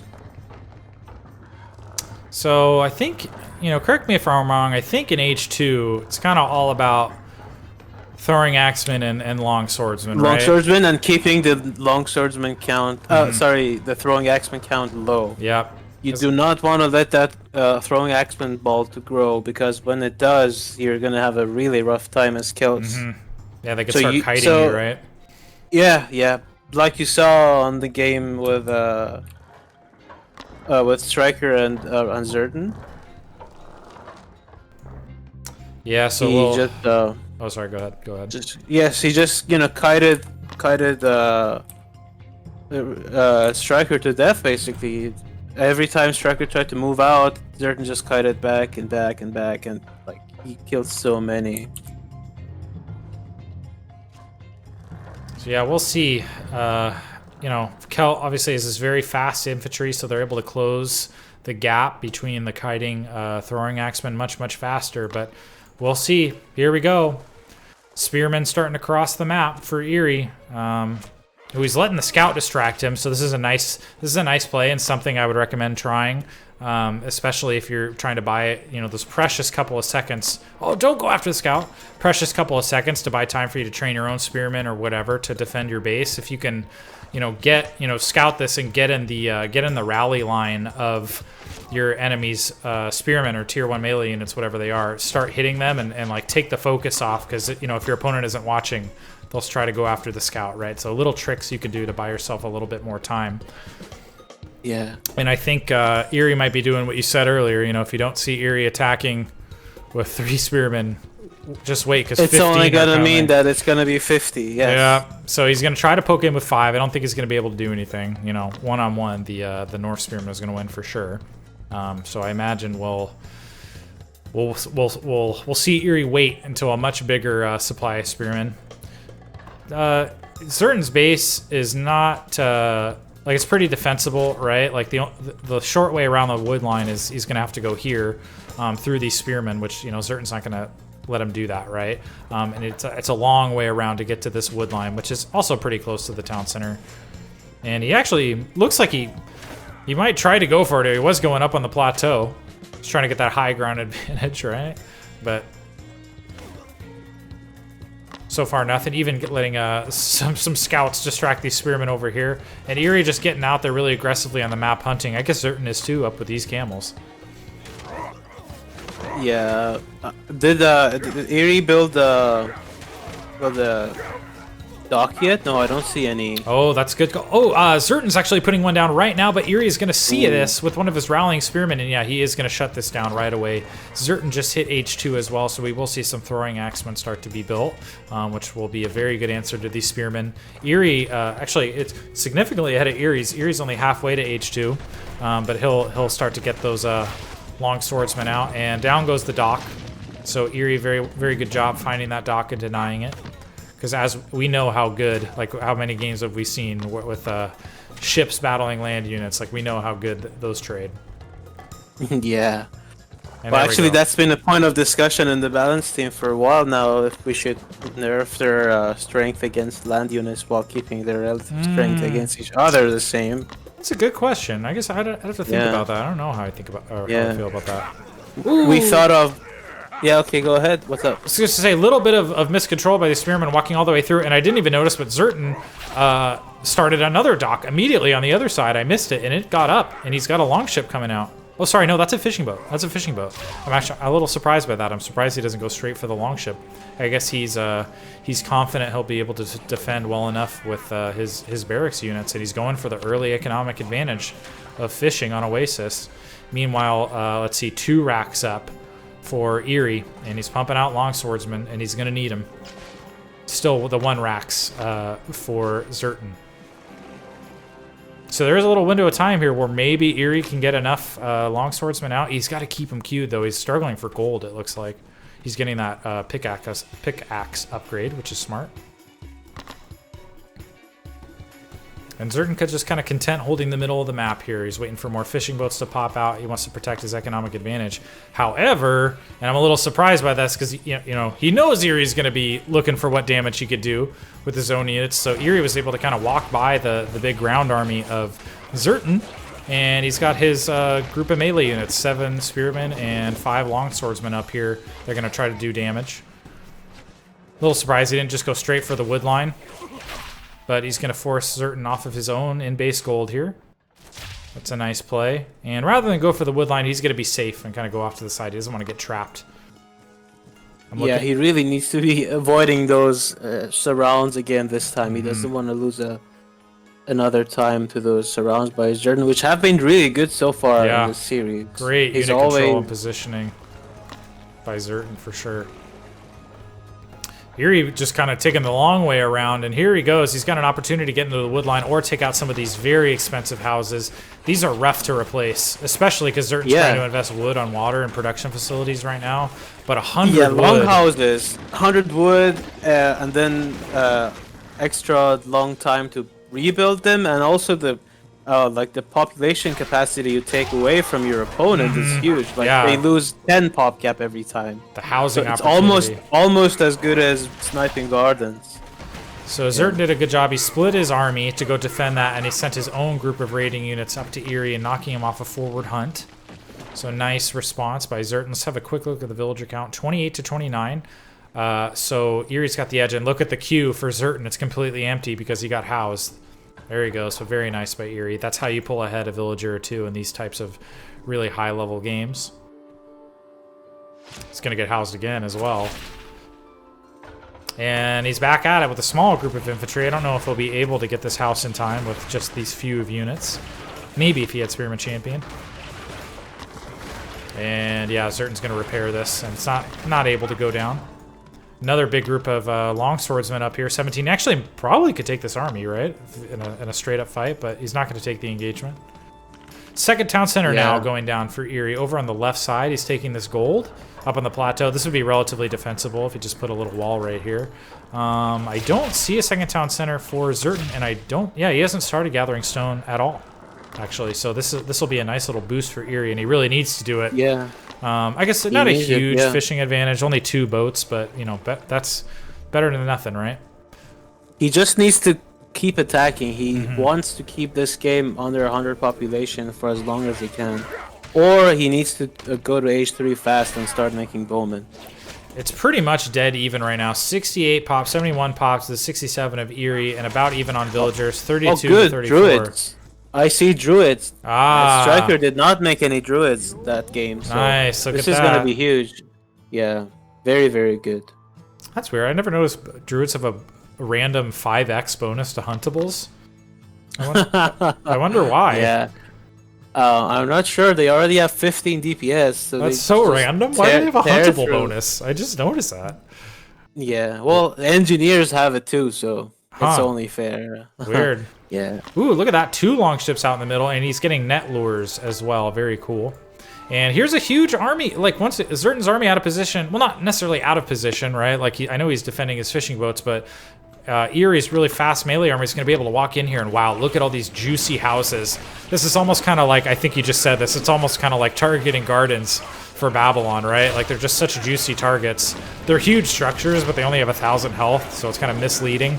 Look, he's going to get housed. Look, he's housed hugely. 86 out of 70 pops, so this queue is going to be empty for a minute. And now he's going after villagers as well. Druid's doing a great job of healing behind this. And Eery's also sending a small group of units over on the right side to go after villagers and watch posts. Nice raid. And yeah, Zerton, I think he needs to get, and he's actually started doing this. He's responding really well even before I even thought of it, putting up all of these watch posts, because that's what he kind of needs to do, right? Like, he needs to know when these raids are coming in for Eery. Otherwise, he's going to be able to dart in and do damage like that and then get right out with these speedy Celt units. So, very good decision. Very nice job, though, by Eery, keeping that aggression. And he's spending his resources so well, keeping that resource count low for all of his resources. But very nice by Zerton also, rebuilding that building wall constantly, because that's something that sometimes you see, like, people make a good base layout, and then once they get it destroyed once, they just randomly make their buildings just so to get it back up again. But Zerton keeping on those building walls, very, very good for him. He's finally gathering stone. Yeah, he's finally gathering stone as well. So we'll get that second town center up, and maybe he'll feel inclined to build a wall or something right here to protect those houses a little further. Yeah, so still doesn't have that second town center, so let's check the villagers. 40 for Zerton and 49 for Eery. So Eery is starting to pull away in terms of villager count. There are 2 fishing boats with net lures for Zerton. And he's actually investing in 1 more and another longship. So he's going to have 3 longships out in the middle of the map, which is a nice choice. And here we go. Eery's actually coming in. I don't know. This is going to be a very close fight with these longships. I'm surprised he's choosing to fight here, but Zerton also not kiting the throwing axe in the back. But yeah, I think that's too much from the longships, especially with that 3rd popping out soon. He is forced back. And Zerton looks like he's going to try to press his advantage here. Nope.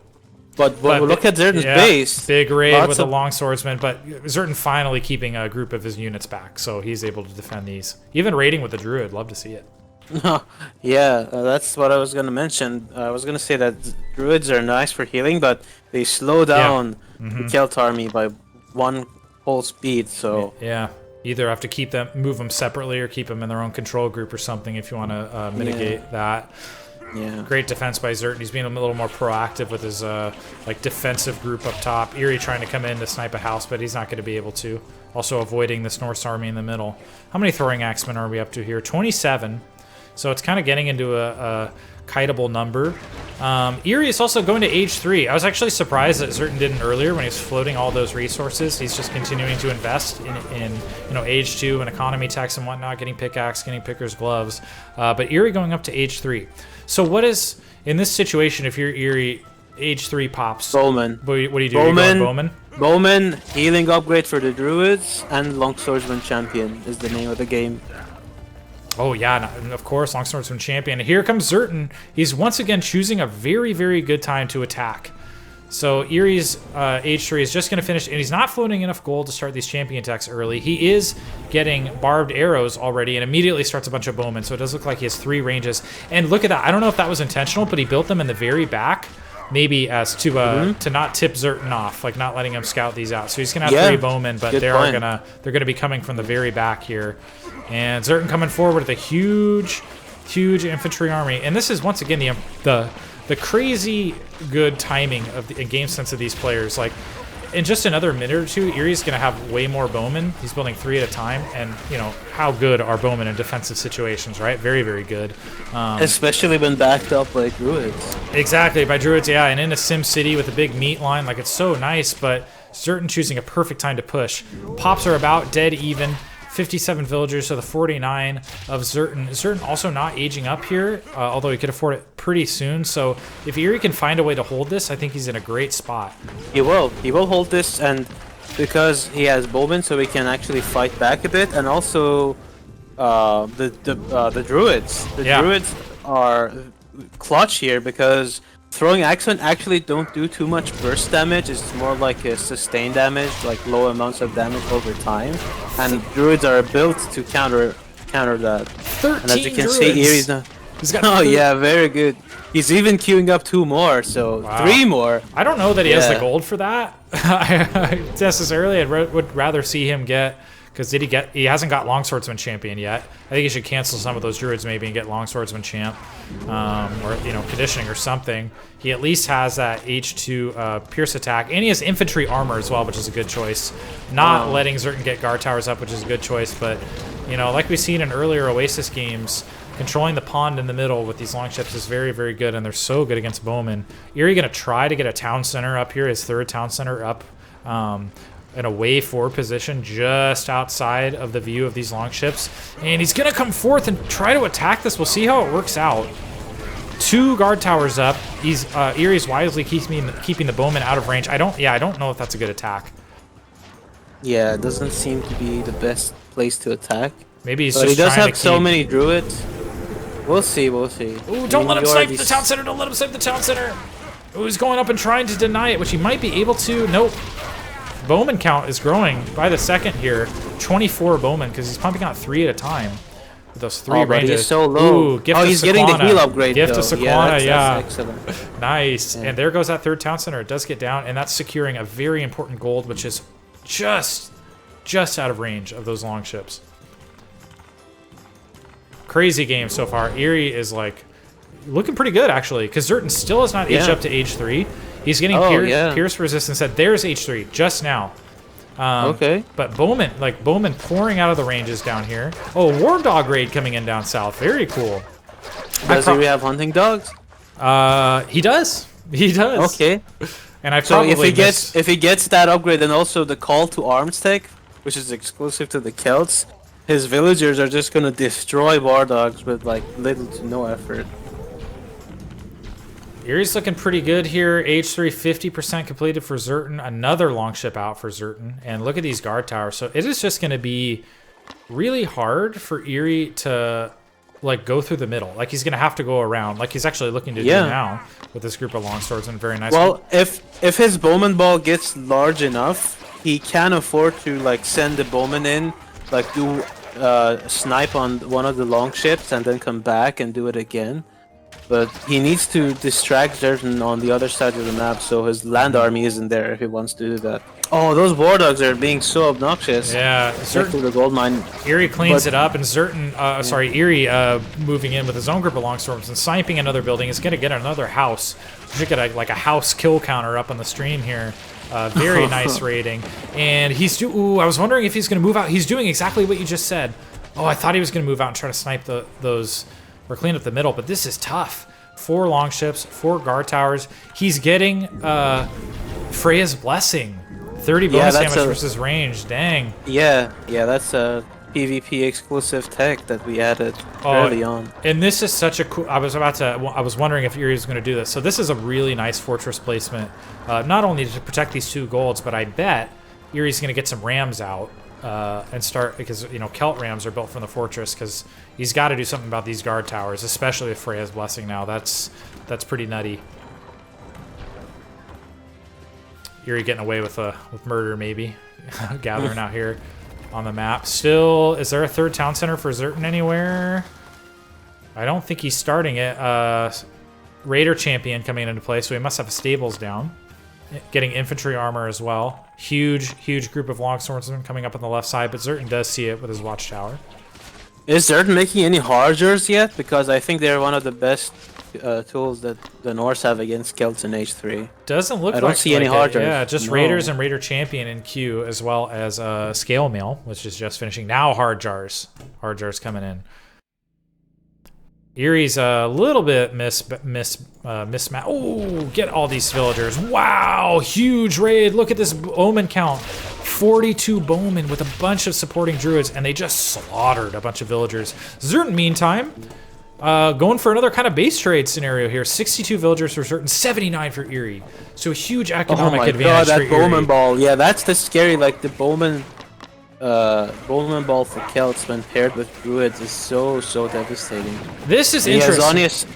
Zonius asking in chat if Hargers have pierce armor. Yeah, they do. They do have pierce armor, infantry armor, and bonus against infantry, so they're very good.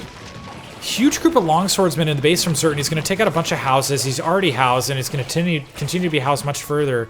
Zerton pushing in on the main base of Eery and trying to do a bunch of infrastructure damage and villager damage with these raiders, but Eery's coming home with his bowmen, but he's leaving his longswordsman up top. He still doesn't have longswordsman champion. Would really like to see him get longswordsman champion. And he has the gold now, too. He's getting conditioning. Hopefully, yeah, still hasn't clicked up on longswordsman champion. I'm kind of surprised by that. He's getting, unfortunately for Eery, and very good snipe for Zerton. Zerton took out 2 stables there, so Eery's response of getting horsemen is going to be pretty slow. And Eery's got great, well, actually both of them has pretty good map control right now. Like I guess Zerton has a little bit more, but they're kind of starting to split this map in half, like almost diagonally. And this would have been a nice fortress for Zerton to put down, but Eery very smartly cancels it. And there's that third town center for Zerton. Very aggressive forward TC. Zerton is like all about keeping control of this middle section, and oh no, a bunch more villagers gonna go down. Wow. Yikes. 68 villagers to the 79 of Eery. I actually thought it would be a much bigger differential after all of those raids. Zerton does have raiders out on the map now. And here come the Rams. Yeah, look at all the damage that the Rams are able to do. They took out a guard tower, and they're going to take out a second one, too. Yeah, very nice of Eery actually building the gold mine building as well, so those dogs can no longer annoy him. Yeah, so, very good. So nice. Worth the wood for sure. Raider raid coming down here in the main base of Eery. Going to try to clean up some of these woodline and farmer villagers. But these bowmen putting a lot of pressure on this forward position, and the horsemen even raiding some of these forward gatherers for Zerton. Wow, what a slugfest. Let's check the armory. Silver age 3, pierce attack and infantry resist. And does he have any? He's got to have a melee upgrade as well. And he has age 3 melee attack as well. Meanwhile, Zerton's on age 2 armory attacks all around. So the armory is actually much in favor of Eery right now.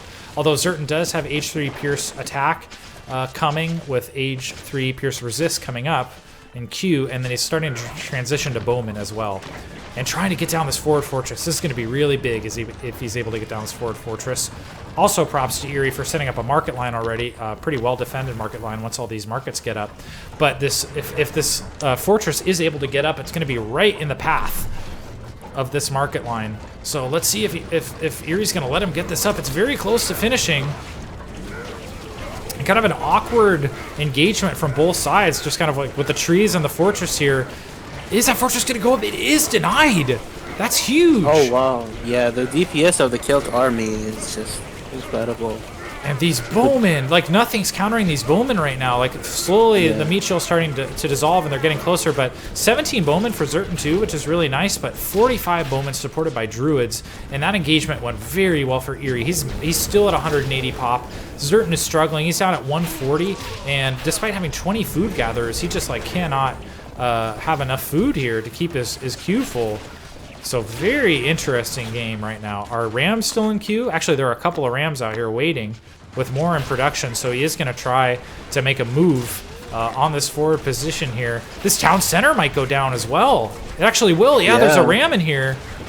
And Zerton losing this middle position in real time and a town center, which is huge. So he's now capped at 160 pop to Eerie's 180. And age 3 pierce resist coming down for Eery as well, which is going to negate some of the DPS of this growing bowman count. 24 now for Zerton. What an incredible game. Eery can actually go to H4. He doesn't need wood for the H4 of the Celt. So you are so right. I wonder I wonder if he can transition into an H4 army with champions, because champions are so exceptionally good against the North with their area damage. But we'll see if. What an unreal game. Zerton did get a fortress up on the right side, protecting, I think, pretty much his only source of gold. So, and I don't see markets set up at least in any place that makes sense for Zerton so far. So what, Eery has got his market line up. It's very close though. It's kind of a little vulnerable. And Eery did click up to H4, by the way. But yeah, Zerton really hasn't set himself up for a late game economy. He's okay right now. He's floating a tremendous amount of gold, so he's okay. But look at this, kind of like, despite not fully taking the middle, Eery's army is on the opposite side of the pond, and he's moving in with a ton of rams. Oh my god, 5 rams. And they're going to take out the production and housing so fast of Zerton. Meanwhile, Zerton, once again, he's like forcing these base trade type scenarios. Very interesting choice, and he's going to go after the production of Eery, but in terms of like how fast this base trade is going to occur, like Eery's got all these rams out. Look at the house. The house situation, the population for Zerton, he's down to 145 over 120, and this TC is about to go down as well. Wow, Eery's reached the golden age, so Eery basically just has to defend this, and he'll be in a wonderful position. These bowman count kind of being a little indecisive. I think he's coming up to look for more of the economy of Zerton, and he's gonna find it. So many villagers gonna go down here, but like Eery's not out of the woods yet. At home, is he gonna be able to defend this? One guard tower gets up. He's trying to get more guard towers up. Defensive guard towers, very cool. Meanwhile, Zerton not responding to this bowman raid up here. And what's the villager count? 53 to the 68. And Zerton is just, he's so housed. 100 supply over 80 supply. Basically, all he has left is this army down here in the main base of Eery. And I think Eery might take this. He does. Zerton GG's. Very nice. Nice. Good game by Eery, really showcasing that Celts are really the civ that he shines with the most. Excellent play by him. Wow. Beastly game from both of those guys. I can't believe... Yeah. Actually, I was going to say, I can't believe Eery found a way to break the middle, and he never really did. No. Like, he cleaned up the guard towers on the right side, denied these fortresses, but all 4 of these longships are still alive. The dock's still up. 1 guard tower's still up. But he just kind of like cleaned up when he needed to.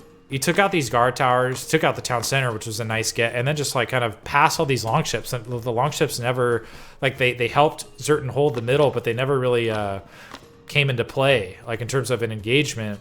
Having a quick look at the post-game stats here, Eery actually finding a way to outgather Zerton by 10,000 resources. I bet a lot of that differential was in the last several minutes. Because the villager counts are getting a little away from each other now, 48 to the 67. Have a look at the techs. I think the armory, we looked at the armory a couple minutes ago for Eery, and it was much better. He's got all H3. And let's see what Zerton's at. Yeah, he just got age 3 pierce attack and pierce resist, still on age 2 infantry armor. Man. Crazy. Yeah, very nicely done by Eery. He really played this matchup the way I think everybody should, with the constant aggression in the early game and then getting a huge bowman ball with druids and the healing upgrade. Like, he did it perfectly. All those little details that really matter, he managed to do them all. Wild game. Eery also did a good job. I don't really think it came into play, but did a good job of transitioning to a late game economy, getting these markets down over in the corner, starting his market line. I think he was still gathering enough gold on the map. He's oh, that's Zerton's bank. Never mind. But good job of him transitioning to that market line, which is tough to do on such a small map like Oasis. We saw how crazy that game is.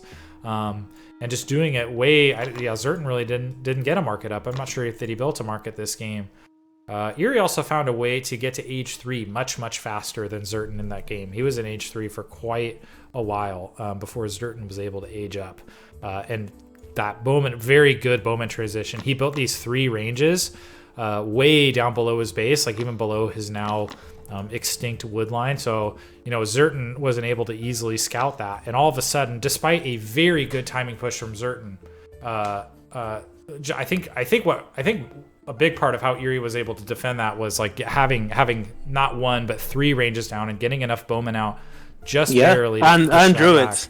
And druids, I don't want to sound like a broken record, but druids are so key in this matchup. Mm-hmm. Because, like I said earlier, throwing axemen do not have like burst damage. Like, Void Raiders are burst units. They just chunk you down quickly. But the way throwing axemen work is that they, slowly lay on the pain on your units. And druids are exactly what you need against that to heal back up all the chip damage. Wild, incredible game. Yeah, strong play from both of these players. I love, credit to Zerton. I loved how he played that game too. Loved that Norse play. I love the kind of like forward hold the map position he was able to do with those guard towers. He even got Freya's Blessing, which was an awesome choice. Didn't get Fortified Tower, but I don't think that would have made much of a difference. It was ultimately the Rams that cleaned this up, and guard towers are never going to take on Rams, right? But very good play by Eery using those Rams because I don't like last game. Zerton got Farbjoters from his fort, and then Eery this game got Rams from their fortress. These 2 civilizations are the only ones that produce a siege unit. I mean, a Ram from their fortress in age 3, and I'd love seeing that from these players because you saw in both games how effective they were. Especially in this game, those Rams were the bane of Zerton.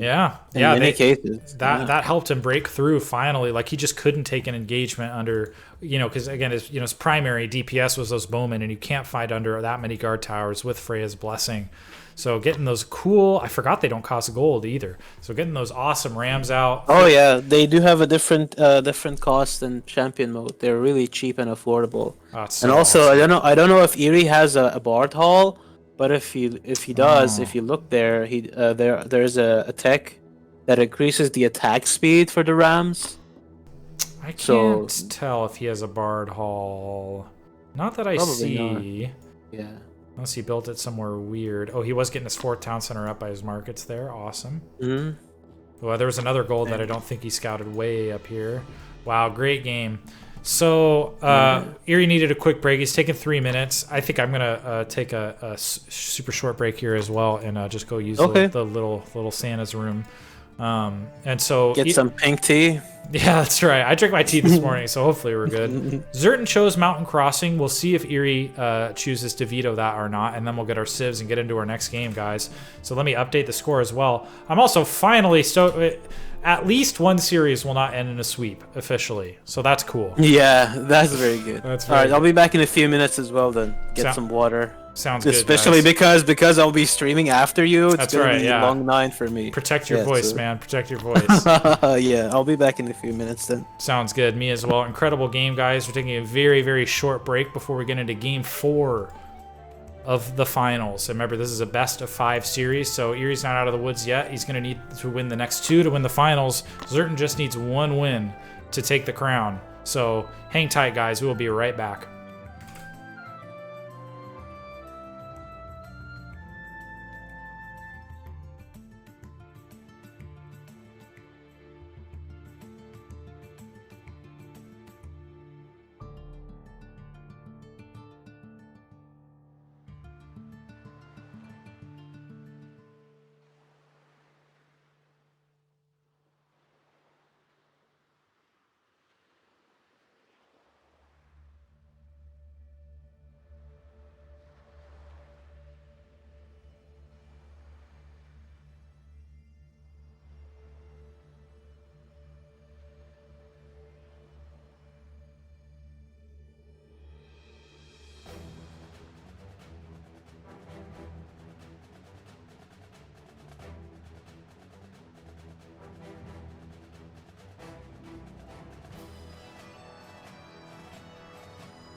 All right, guys. Thanks for the follow, Carl Van Jarl. That's a cool name. And thanks for the follow, Guess Who Me. I missed that. Thanks for the follow, Raz Bunaravi. Raz Bunaravi. I don't know. I'm so bad at reading names. Thanks for the follow, Noodle826 as well. We are gonna play Mountain Crossing.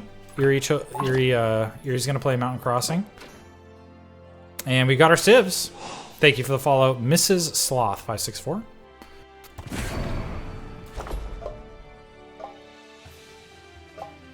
We've got our civs, so we are gonna see Celt versus Persia.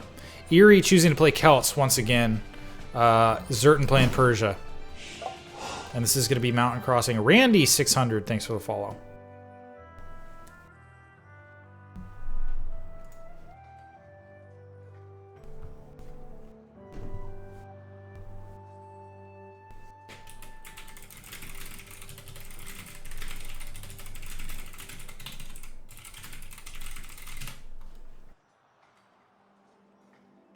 I know, Ace. We actually had one Greek game, but that's it.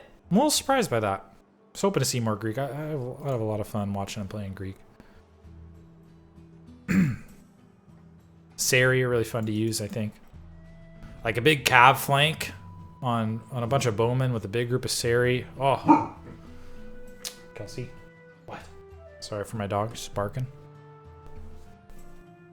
So we'll get started as soon as PF2K comes back. I'm back. Nice. What's up, man? Not much. I only had a few minutes to do anything that I wanted. I didn't manage to do anything, so nothing's up. It's all good, man. All right.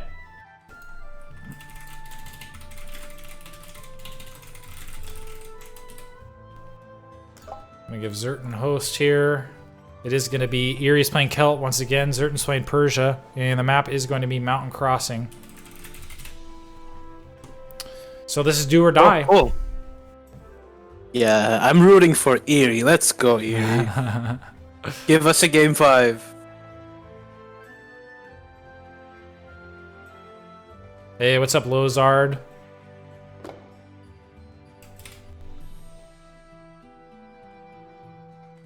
All right, making this game. Let's just hope it works here.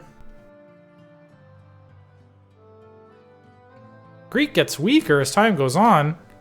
You say that to a Hippocon's face, or a Ballista's face, or a Gastrophetes face. The new Hippocons with 30 DPS. Yeah, sure. I don't know if I agree with that. Yeah. Not that I'm in a position to give balanced advice at this point, though. All right, here we go, guys. This could be the last game of the series and decide the finals here. Zerton is up 2-1 in our best of 5 finals series of the Holiday Invitational here. We are playing on Mountain Crossing. Zerton opting to play Persia against Eery's Celt, and damn, Eery plays a good Celt. He does. Probably the best Celt player we have in the game. Well, or maybe even in the game's history at this point. Yeah, he's just playing incredible games. It's so exciting to watch. A little bit of divergence right away from the... God, I can't do this song right. I'm switching that one. Eery, there's a little bit of divergence right away. Zerton choosing to open kind of the very specific Mountain Crossing way, opening with a dock in the back and building a fishing boat. However, this is going to... Oh, yeah, this dock is in such a vulnerable spot. Like, even if Eery doesn't manage to kill the dock, he can entirely deny the wood gathering of Zerton. And also, Zerton is using the fish from... Like, he's fishing with the villagers as well, so this dock is actually a pivotal point of Zerton's economy right now. And Eery is not choosing to build a dock. He's going straight for spearmen. So this is going to be interesting.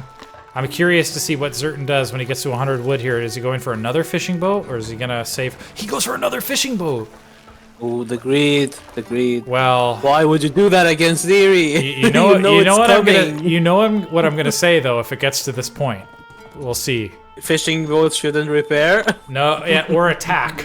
Or attack. So yeah, we'll see. We'll see. Well, I mean, balance changes are always best when they are made after a big tournament. Sure, right? sure. And Yeah. This is one of the biggest tournaments we've had so far. So maybe we'll see goats with the line of sight of Palantonans.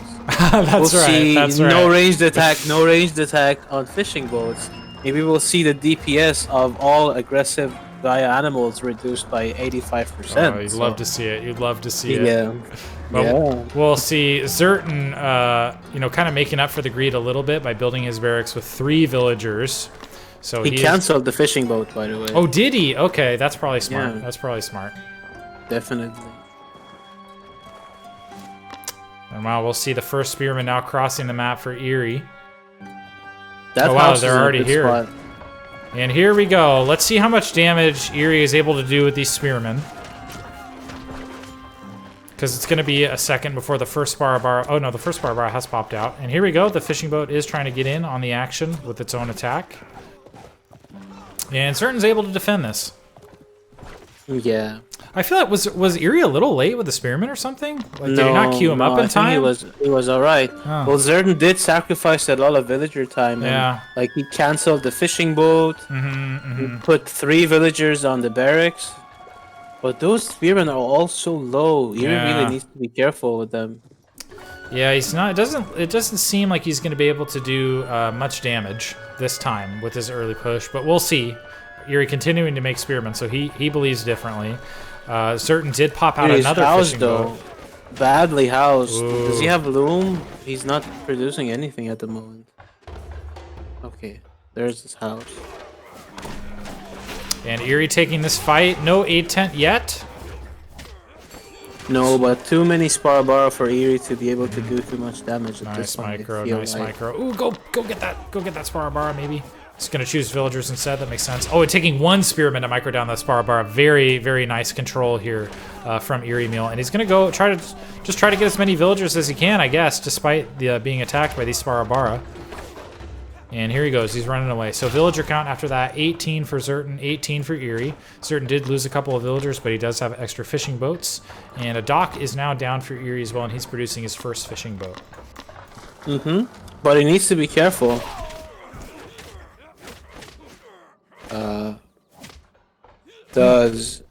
He is losing his spearmen, and Zerton is researching Aten, so he doesn't want to be taking any sort of skirmish fight anymore, unless he can kill off some units, which he is doing. I mean, I don't know what Zerton is doing so far out of his base with his Sparbara. He's taking unnecessary damage, but he's going back, and now that 1 Sparbara that almost died is gonna heal back to full.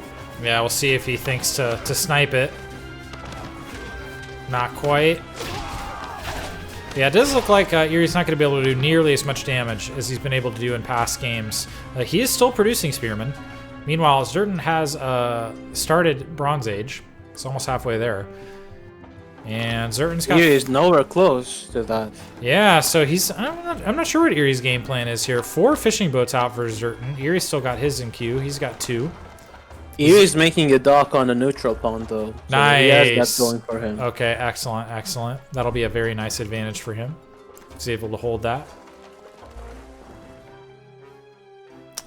And no longer producing spearmen, so I'm guessing he's going to look to age up as fast as he can here. Maybe built a couple extra, too many, unless he's able to get some value out of these. But he invested a lot of food in these spearmen, delaying his age up quite a bit, obviously, and I don't know if he's done enough damage to make it worth it. Hold up, we didn't check.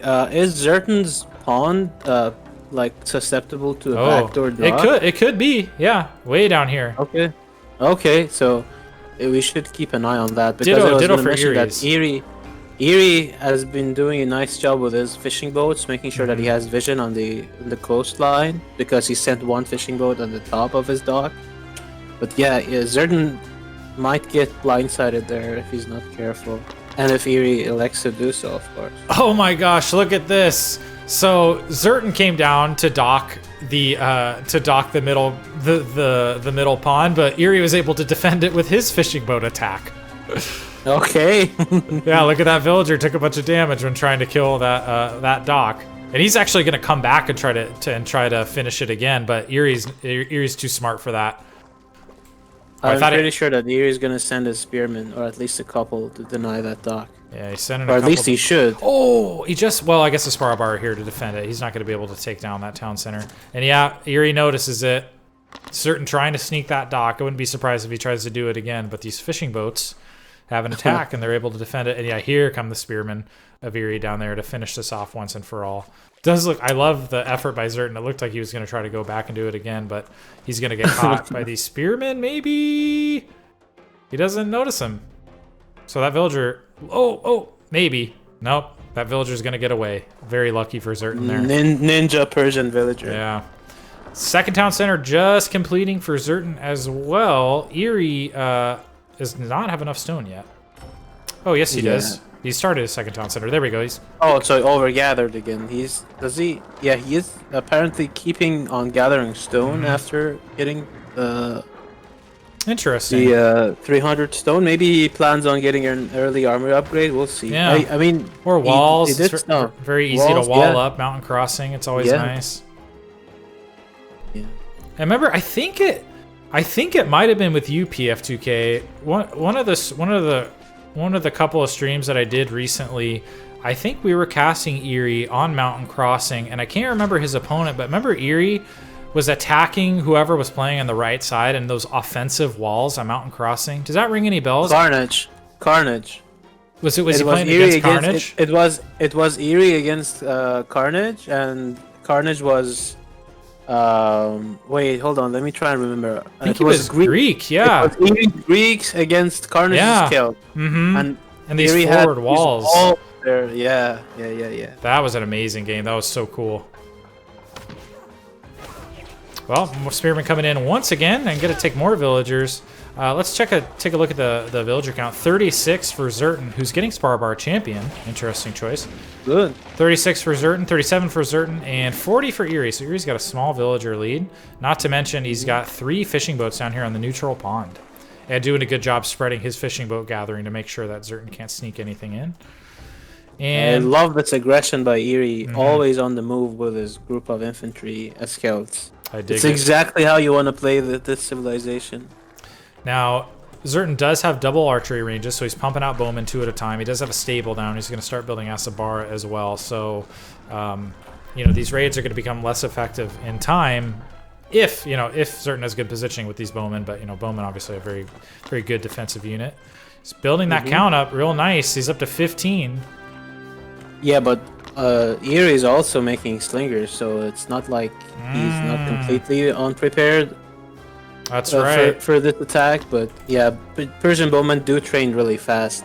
But Zerton really needs to take care that he doesn't move out too early, because if you move out against Celts early on, you just die. Like, there's no exception. If the Celt player is anywhere competent, which Eery is more than competent, he is just gonna crush your army. So you really need to stay in your base, and apparently Zerton is gonna be doing just that. So good on him, and he's spending his resources really nicely. Like, Eery's floating 1,000 food, but Zerton is all in the double digits on all of his resources.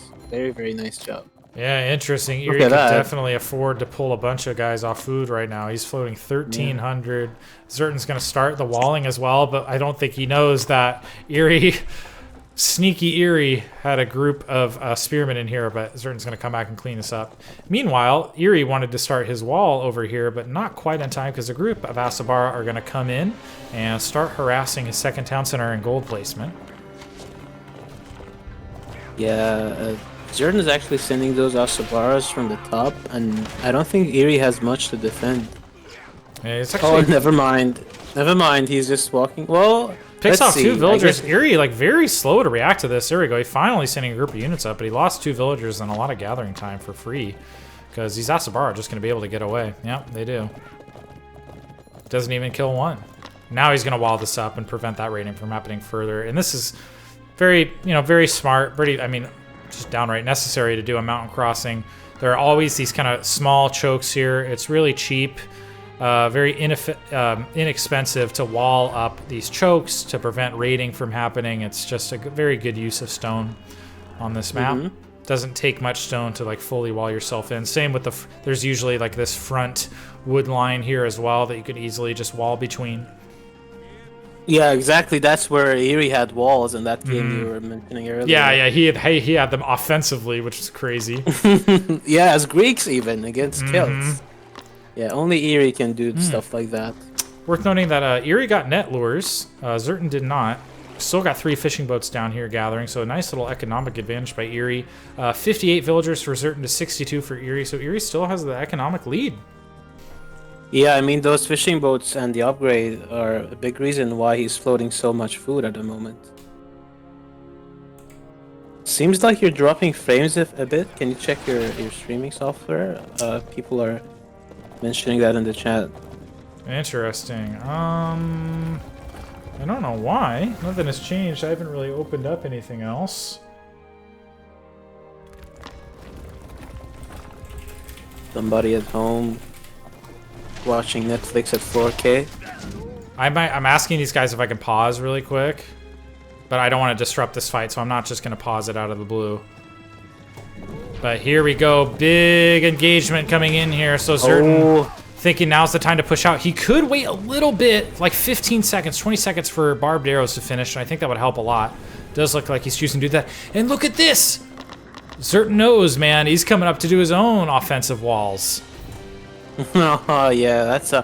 What is... Oh, Eery just sent a bunch of spearmen at the top. Are those to defend against Asabar that I missed? There's a group of Asabar coming in through the bottom. And actually, that's where Zerton's looking to go with his army as well. Eery does see this wall closing in on him, so he does kill the villager before it's totally done. And I actually missed this, but Eery just hit age 3. Okay. So great. Once again, Zerton is just on point, and while Zerton denying the markets of Eery down south with this group of Asabara, very nice.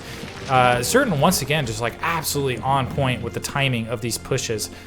Gift of Sequana is actually the first H3 tech he's going to choose to upgrade, followed by Shield Trust right after that, the H3 Pierce Resist, which is a very good choice, given how much Pierce damage is in this army of Zerton. And Eery's kind of forced to fight in his SimCity here. He does have a lot of slingers, 44 slingers, accompanied by plenty of druids here. He's starting to pump out bowmen as well. And once I could just, and Zerton's also on the way to H3. He's about 30% of the way there. So I feel like Zerton's probably gonna, or sorry, Eery's probably gonna be able to defend this here. We'll see. Yeah, I think so. You can't really push into the Slinger Druid with the composition that Zerton has, I feel like. I mean, they're equal in population, and Eery is ahead now as he's now making Woad Raiders. Nice. So Zerton really needs to be careful because if he loses his front line, the black line is going to be decimated by the Woad Raider. I almost feel like Eery should be he's being very conservative, but this just like you mentioned, that meat line of Zerton is disintegrating rapidly. Zerton also, he just hit H3, so he's breaking my rule as well. He's got Asabara champion started immediately and Bowman champion started immediately, so it does look like he's going to pull back and hopefully wait until those are done. But it's kind of... Do we see any immortal camps? Let's check. In base. I'm checking the wrong base. I see an armory going up, but I don't see any immortal camps so far. We do have stables going up for Eery, though. So we're going to see some horsemen and Eery trying to come up here and put his own walls up. Zerton trying to wall him in fully. He's never going to get away with that, though. No, not against Eery. Eery did also establish his market line as well, so he's just starting to pump out caravans, and Zerton is looking to do the same right now. So just started his market, and I imagine he's going to build his third town center way down here for a nice, robust market line. Very good. Now Eery moving out with his group of units. He has mostly slingers, 39 slingers. He's got 26 bowmen, so plenty of range DPS in this army, and he's getting broadhead arrows behind this as well. Zerton's got an empty queue right now because he's going to need to wait for his third town center, which he hasn't started? Am I missing it? And there are the immortal camps, by the way. 4 immortal camps coming down for Zerton, and he started broadhead arrows as well. So whenever he puts down this third town center, which he's gathering stone right now to do it, I imagine he's going to fill that pop with immortals. Yeah, I think he wants to slowly There's a third town transition into immortals after... he gets rid of... Oh, that's a huge raid, actually. That's a huge attack on Zerton's villagers by Eery at the top. Very nice. Yes, he is. And he's actually going to get them all because he sent a group of units ahead just to cut off those villagers. So good call. Let's check the villager count. 76 for Eery, who is maxed. Working on some armory upgrades now, and Zerton at 64. So a nice 12 villager lead for Eery. Eery's pretty much held the villager lead this entire game. Every time I've checked, at least. Yeah, very, very nice. And yeah, Mem TV in the chat. This is Age of Empires Online. What up, Mem? So good for you to be here, man. Thanks for tuning in. And yes, this is my bread and butter right here. Age Online. As much as I love Age 2. And Eery's gonna clean up this wall. Dude, check it out. Someone give Mem the play command in the chat so he knows how to check this out. Mem, I would love to see you try this game. Let me know if you ever stream it or something. And there's also an extremely welcoming, awesome, high-level PvP community for this game that would love to help you out as well. You know, this is kind of standard for mountain crossing. Like, you know, I mentioned before, it's so cheap to wall this in terms of stone cost that you can just triple layer it with ease for the cost of like one wall on a different map, right? So it's going to be really tough to get in here and harass the market line of Eery. You're going to pretty much need Palantonans or something, or heavy siege like you would on something like Arabia. Eery, meanwhile, is pushing out. I'm not sure where his meat line is. Like, am I missing it somewhere on the map? Like, he doesn't have much. He only has a handful of boats that are raiding, but yeah, and a couple of horsemen, and he's maxed too. So I think, like, I wonder at this point in the game, does he really even want these slingers? Like, he probably kind of wants to get rid of these, right? Eventually, he wants to transition out of them. Yeah. Because they're not very good against immortals. Yeah. And they're, in this case, they're actually a detriment, I think, because they're eating up so much of his population. You know, meanwhile, Zerton, he filled the rest of his population with immortals that are he's pumping out 4 at a time, which is like a much better tech choice. Yeah, these slingers, kind of at this point in the game, like, you know, they do counter the bowman, right? So if he is able to do some really good micro, you know, Zerton's got 46 bowmen here that could be taken out, but I feel like he's a little light on the meat, and he's going to H4. Big Asabar fight. There's like no meat here. Okay, Zerton still backs off, but I'm actually a little scared for Eery here. He's actually going to get through one of the southern walls with horsemen here, perhaps, but I feel like he's got to get those horsemen up in the fight because he's getting pushed all the way back in his base. He's got to get through the gate. He does not want to get sandwiched against his own wall here. I'm actually surprised he's taking this fight, and accidentally kills the deer. Ooh, a little bit of a misclick, an unfortunate deer walking past. And he's going to have to hide behind these walls and repopulate his army as fast as he possibly can. He's still working on this wall down south. One villager from Zerton repairing this. It would be nice if he got through because the entire army for Zerton is ahead and just broke through the wall into Eery's base. And now once again, just like a crazy good timing attack from Zerton. Eery is working on H4. He's almost there, but he's not going to be able to take advantage of any of these H4 units. I'm also missing a raid up in the top, a group of Asabara. I don't even know where these guys came from. Oh, they came from the leftmost front wall, and they're up here working on the market line and the villagers of Eery. I missed that raid. Yeah, and Eery is like at his most vulnerable spot at the moment, and he's housed, so he can't really make any carpent homes. And those horsemen are still struggling to get through the wall. They're still not through the wall, and yeah, this is very, very lucky timing for Zerton. But I think ultimately, though, Eery can this up. I think so. I think he's doing all right. And now I guess the advantage of this is he's finally going to be able to repopulate his army with some better units than slingers. Because, I don't really see any slingers left in his army here. So, unfortunately, he's getting a lot of caravans going down here, which is a bummer. You know, those aren't cheap, and Eery really needs those to sustain his gold. Also, look at the bank compared to Zerton. He should click up to H4 like yesterday, and he'll have plenty of gold and resources left over to get some of those juicy H4 techs. Because Eery right now, with the timing of this push from Zerton having to resupply his army, he's not really able to take advantage of H4 yet, right? Like, he's not able to afford any of these big techs. He did get his 4th town, or I thought he's getting his 4th town center down right now. It just finished. So the one thing, and the very good thing he's able to take advantage of, is another extra 20 supply in his army.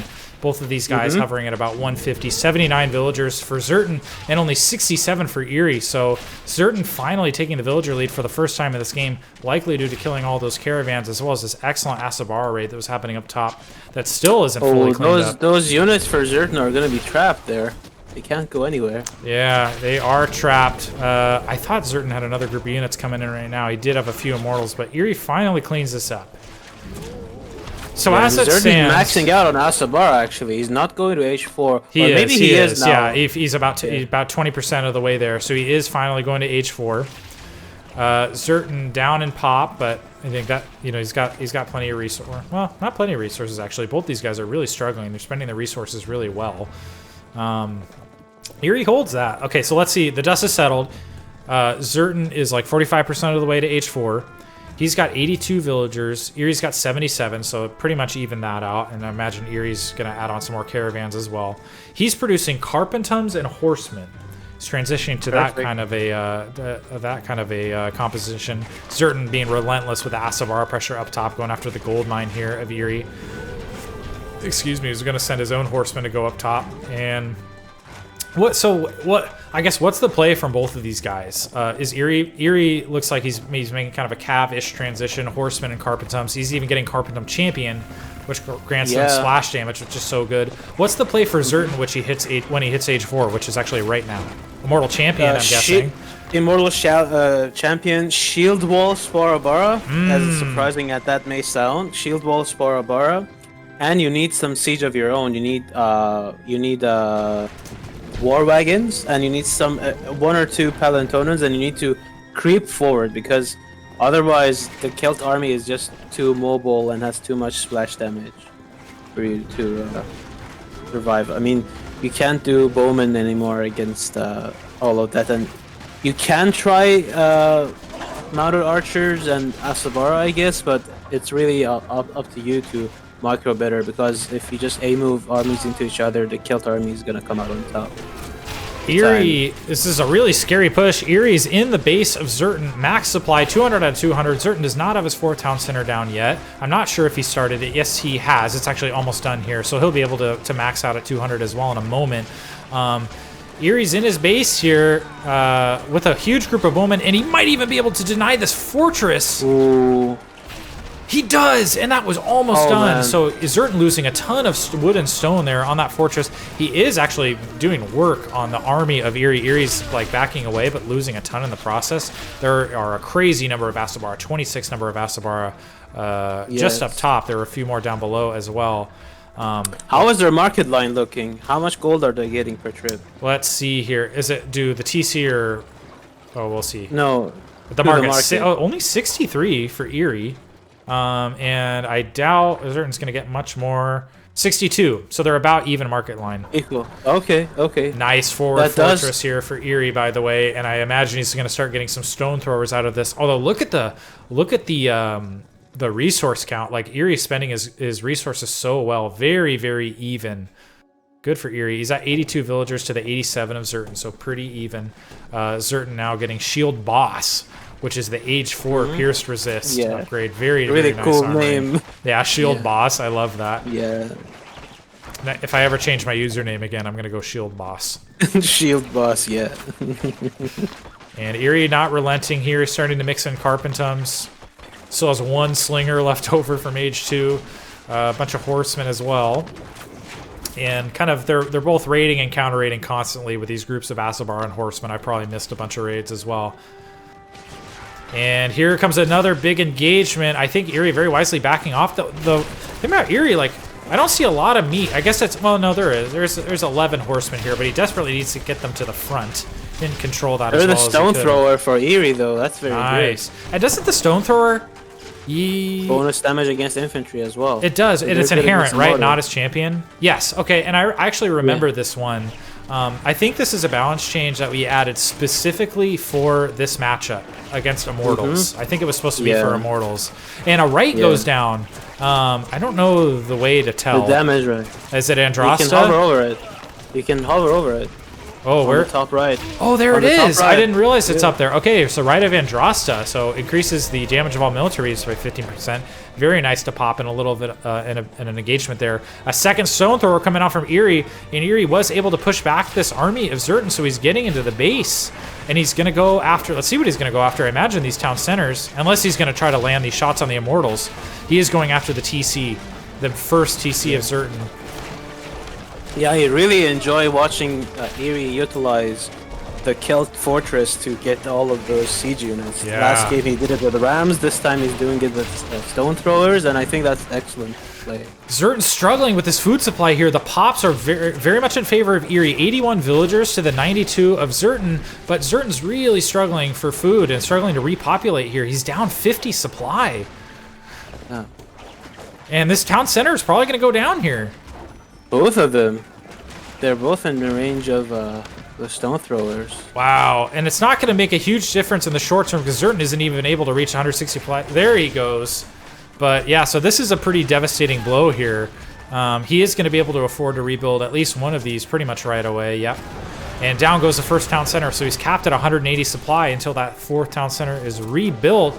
And here we go, another attack coming in from Zerton, but there's so many horsemen at the front. And Carpentum's coming down from the side, or from the bottom rather. This is wild.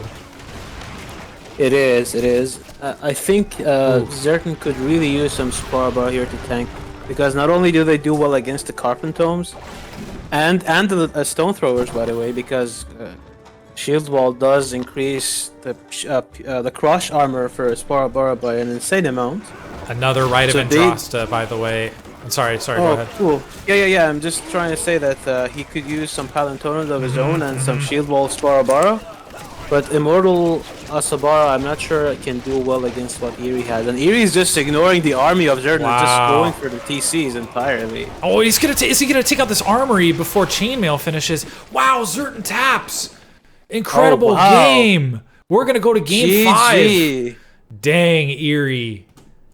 Down 0-2. Oops, not 2-5. He was down 0-2, Comeback right? King is real, yeah. No way. Eery is a monster.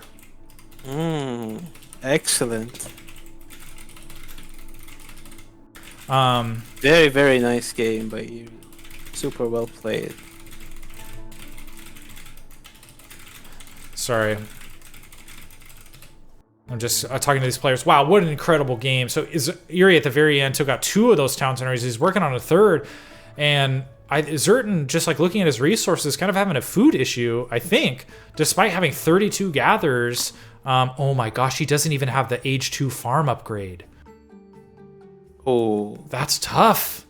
I wonder that is devastating. I wonder how big of a factor that played. Yeah, he just wasn't able to resupply. Like, he was kind of stuck at 150 supply, not having enough food. Meanwhile, Eery's like in his base with a full 200 supply, and he has 12 fewer villagers, so that army is just enormous.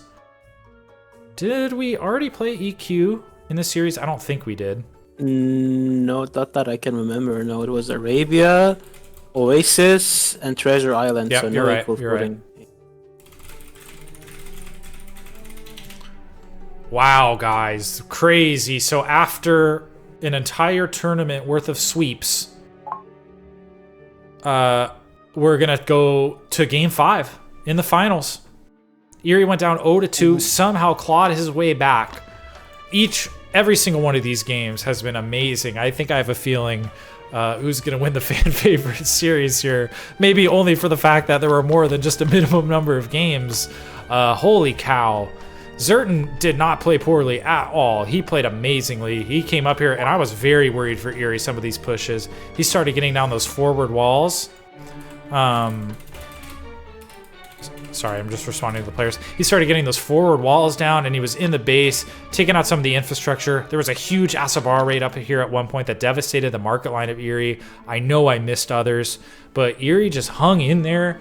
He got to, I think in this game, he got to H3 much faster, and he also got to H4 much faster, and he got Carpentum's out with Carpentum Champion right away. Look at that, almost 50 DPS with splash damage with the Champion upgrade, even as that Age 4 Pierce attack. So just an incredible game and series from both of these players so far. Damn. Yeah.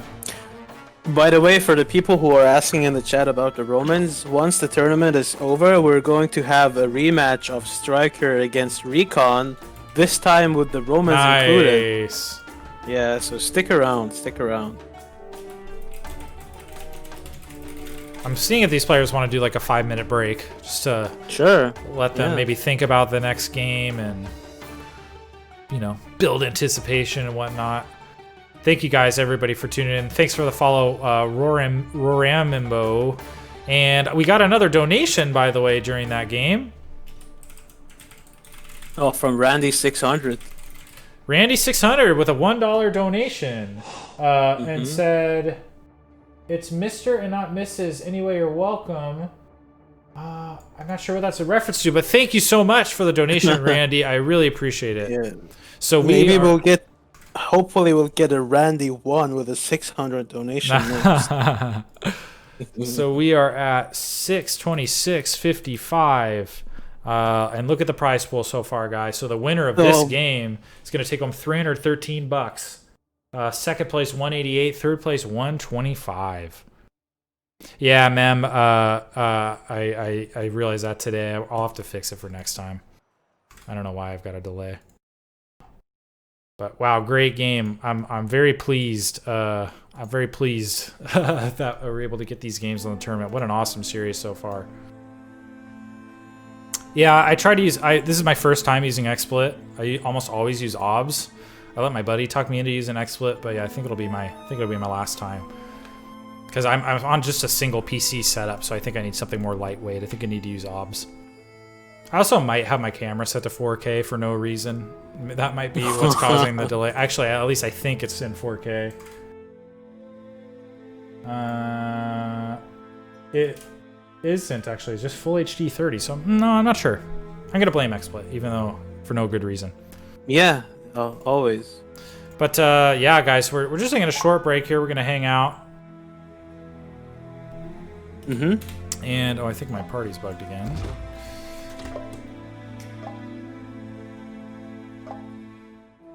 Oh wait, did I get a Civ Whisper from Zerton? No, not yet. Not yet. Oh, yes, I did. Wait, no, that was from the last game. Sorry, I'm scrolling up in my messages. So I think we just need a Civ from Zerton here.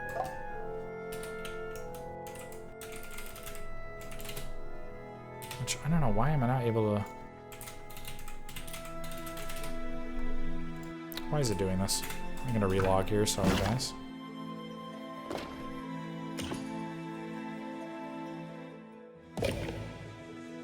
Twitch Studio, I've never even heard of that. Is that Twitch's own from what I know. Software? Oh, I had no idea. Yeah. Ooh, this is gonna be a cool matchup. Very cool matchup. So, final game of the final series, guys. It is going to be Eery playing Celt once again, which he is able to do because he's already met the Civ requirement in this series. And Zerton is going to rock Egypt. Ooh, for the final game. We're going to have Celt versus Egypt. And we are going to be in equal... really? Wow. This is going to be excellent. And both of their signature civs for the final game of the finals. I can't think of a better outcome. And we are on equal footing, so this is about a standard. This is just going to be a straight up, like, the nostalgia, sweaty EQ game is overflowing. I love it. So what do you expect from this matchup, PF2K? What are these players? I'm gonna make a wild prediction and say that Eery is gonna be aggressive in H1. Something that he hasn't been doing at all. Yeah. But seriously, I'm expecting Zerton to make a few spearmen in H1, then try to go to H2 quickly. Yeah, for Axeman. And then for Axeman, yes. And then I'm hoping that he goes to H3 fast for champion Axeman, and from then on, I'm curious. I don't know if he decides to make some war elephants, or maybe he wants to transition into chariots. But I really haven't seen Zerton play against Celts in a long time. So it will be interesting to see. We're going to get going, guys, here in just a moment. Yeah, this is Zerton. I don't know the timings for Egypt at all. Egypt is a Civ I like, really the only Civ that I like never played. Like Milo and Ghostfall both loved Egypt and they were really good. So I never really played it. So I don't understand them as well as I do the other Civs. But so I'm curious, like, Yeah, I guess he's gonna have to build Spearman, right? It's because the Eery. You cannot get away with fast H2. Yeah, you can't go straight to Axeman, right? Like he's just no way he's gonna be able to do that. So he's gonna have to build Spearman, and I guess he wants the barracks anyway because he wants to get Axeman in H2 at least, obviously. But man, so this is what a bummer for Egypt. They're gonna have to start by making a ton of Egyptian spearmen, which I feel bad. I've been talking shit or talking crap about the Egyptian spearmen this whole tournament. Keep calling them trash, but I feel bad, so I'm gonna lay off. But sure, this is a free stream. You may give your balanced opinion. Oh, I don't mean like I'm not saying they need to be buffed or anything. Like I think they have their place, right? It's just one of the civs has to have a bad spearman, and it's Egypt. Yeah, I'm not. That's not balanced commentary. It's just like if I'm an Egyptian player, like my dream. Oh, I'm the host. I'm an idiot. Yeah, I mean they do have the best H2 anti-cavalry presence in the game, so it is okay for them to have not the best spearmen as well. They have the camels. Totally, yeah. So it's like the dream for Egypt is to not have to build that barracks, right? And just go straight to H2, build the stable, get your camels out, which are like, if there are any people who are watching that aren't familiar with this game and maybe StarCraft, I would liken them to like the Mutalisk, basically. Like they don't fly, obviously, but they're very, very fast cav. I think the fastest H2 cav, right? Matching with the Raider. Oh, that's right. Raiders and camels are the fastest. Here we go, guys. This is it. This is the final game of the tournament. What a series so far. Every other game. This terrain set. I know, this is nice. This is like spooky. Oh, and the brown sheep. I love the brown sheep. This is all Celeste stuff. Yeah, I love this. The autumn terrain set with the brown sheep. Oof. Let's go. Nerd chills, PF2K. Like goosebumps. So this is it. I wonder if we have a restart or something. Oh wow, why? Oh, no hunt. I mean, he hasn't scouted one. I can't tell what he scouted. So I'm also looking. No, I'm looking at the right. He does have a hunt at the top of his base. Oh yeah, probably right there. Yeah. I'll whisper him. That's where you're looking. That's where it is. But we might read this, unfortunately. Oh well, that's too bad, but it's okay.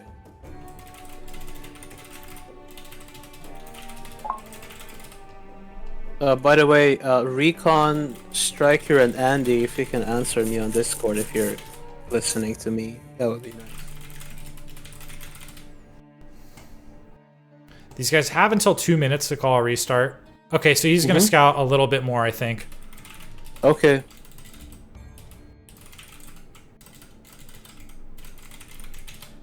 Okay, we're getting back into it. Sorry.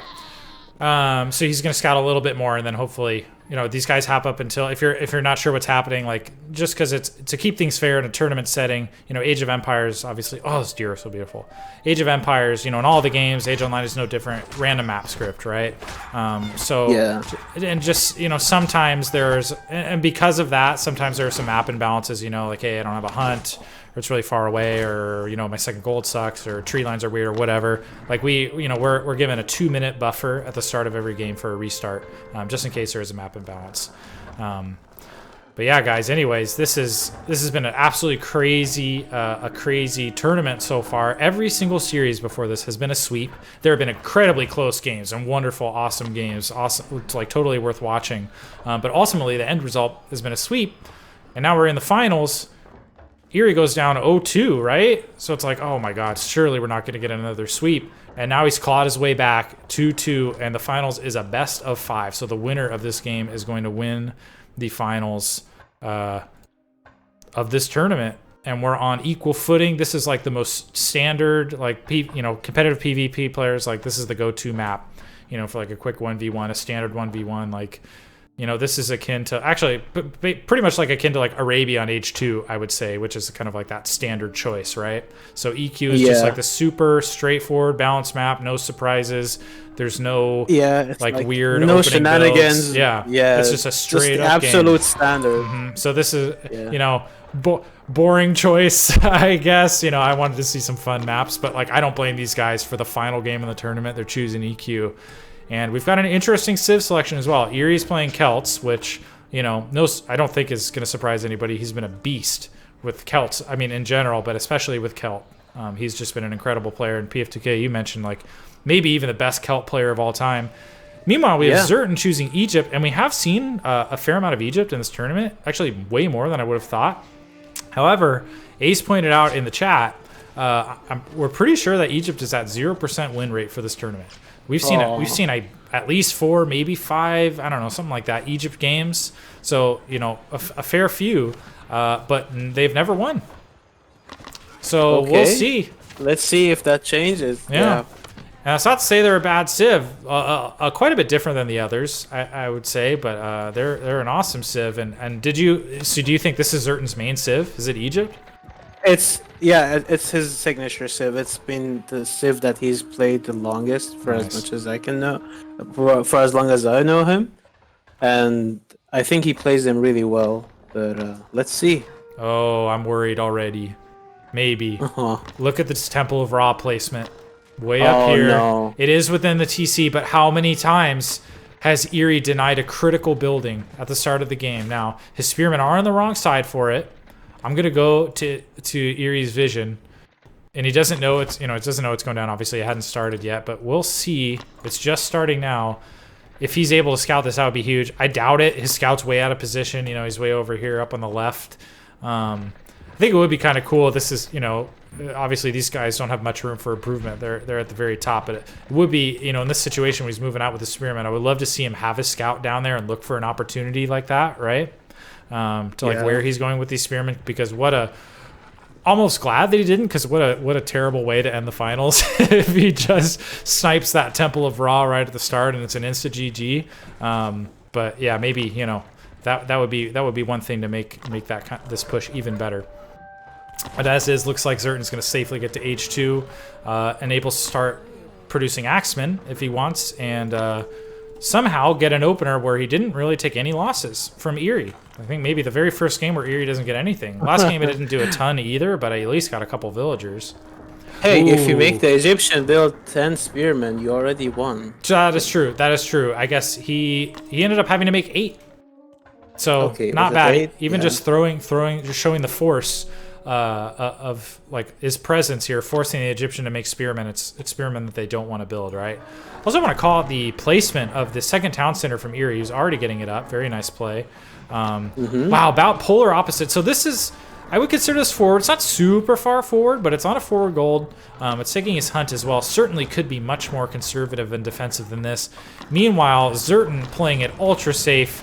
He is building it like with a 1 pixel gap between his original town center. So he is playing this very, very safe, and I can't blame him. Again, you know, we've been talking about this whole tournament. It's Eery. He has just done crippling damage denying buildings this entire tournament. So I think he might be. This is once again, I think, kind of a sign of respect for Eery's play. One thing that I'd like to point out, though, Zerton is not making a priestess for his second TC. Interesting. Is that something that you generally do right away?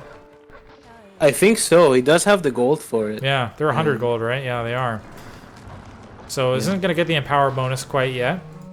Villager count, 23 for Zerton, 23 for Eery. Yeah, as expected, these guys are equal. They're not dropping villagers at this level, really. Very, very rarely. So they're going to be even... Oh, wow, is Eery going to do it? Is he going to deny this barracks? He sure is. Better a barracks than a TC, I guess. True. But God, how he's... Every single game, pretty much. The DPS of Celt units is just out of this world, and when buildings are not finished, they take extra damage. So these two facts combined make it for that Eery is able to snipe a building in construction pretty much every game, every series. It's unbelievable. I've never seen anything like that. Like, he's just taking aggressive Celt play to the next level. It's just awesome play. I love that style. I would love to play that. I'm not fast enough, I don't think, to ever play like this. So full credit to Eery, who again, you know, Grandmaster. Both of these guys, Grandmaster StarCraft players. Like, for reference, you know, if you know what that is, you know the level that these guys are playing at, and they're. I wonder what each player, what they'd say, which game they're better at. I'd be curious to know which they feel stronger at. You know, being GM StarCraft, but both these guys are so damn good at Age Online too. Yeah. Unbelievable. Well, I mean, Zerton has been more vocal about his skill level in Age Online. Well, Eery is more of the strong, silent type. But yeah, I think Eery has been a very good Celt player this tournament, and we can see that whenever he's on his Celts, you know that he has a good shot of winning that game. Oh yeah, he's playing to win with the Celts for sure. So much infantry out, being active on the map already, and they're looking so damn cool.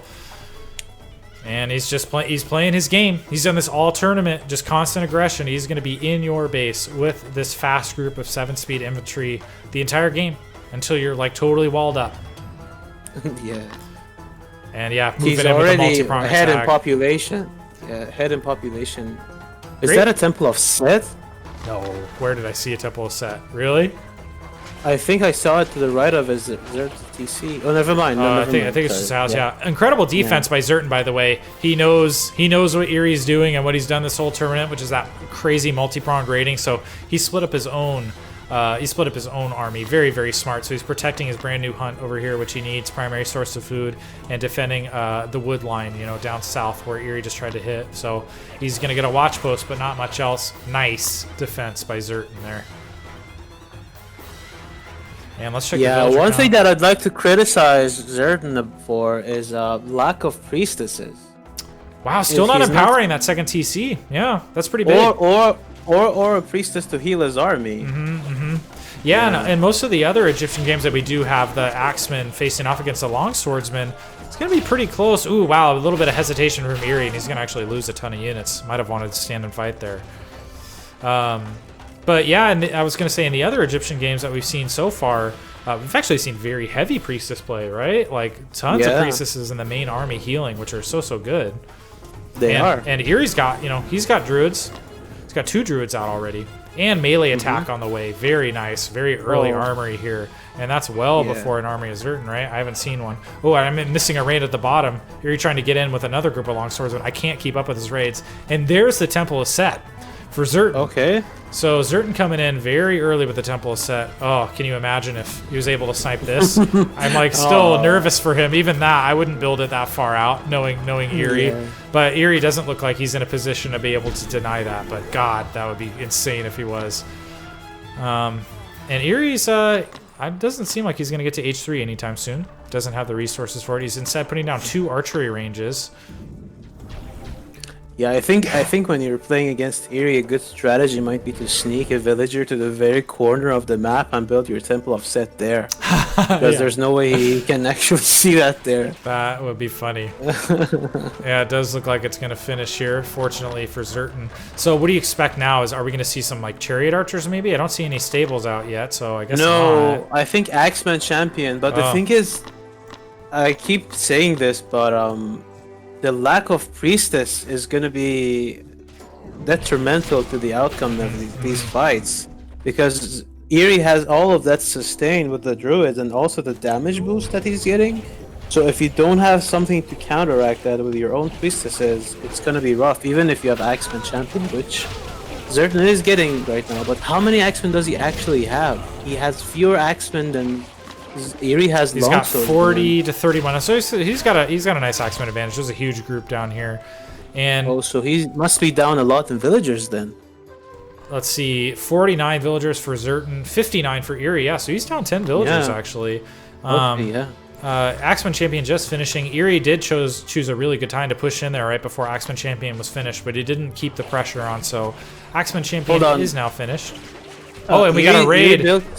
Eery built some archery ranges, right? Yeah, he did. He did, yeah. He is on his way to H3 as well, so he is gonna be getting the Druid healing upgrade, I'm pretty sure, and then immediately after that he's gonna make bowman. Yeah, he started barbed arrows already in anticipation of these bowmen coming out. Zerton did try a raid up top in the wood line of Eery, but Eery with an incredible defense, he had some units on standby to go clean that up. Very good for both of these players. 53 villagers to the 62 of Eery. So yeah, Eery taking a huge villager lead already. 9 villagers. I'm not sure how. I guess I probably missed yet another raid. Reason number one. No. Reason number one. No priestess. Oh yeah, no empowering. That's right. And he's actually not empowering either TC right now. That must be an F2. He pulled it to be with his main army, which is fine. But, and yeah, he's got all the gold in the world. He's floating 900 gold. Like he's got to pump. It's the only resource he has. Oh my gosh, but you know what? Eery destroyed his Temple of Ra in that attack, so he can't even build priestesses. Actually, he can rebuild it now with a cheaper cost because it only costs 200 wood now since he already built one. But yeah, I don't think he can even take that fight, Zerton. Well, let's see. Splitting up his army, as is Eery. So Eery's trying to attack down below. It's getting pushed back. And then Zerton pushing forward with his own group of axemen, somehow missing the sun. Oh, no, he didn't miss the sun. He's got 2 axemen over here cleaning up this entire hunt.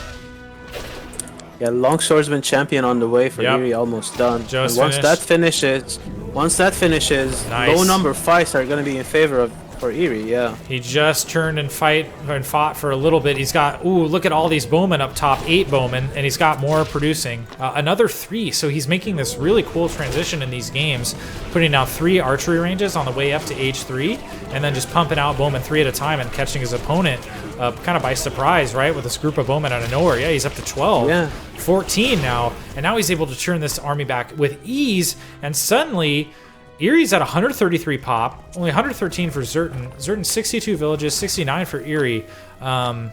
This is pretty nice. Like Zerton had a nice window there where he hit H3 much faster than Eery, got Axeman Champion out.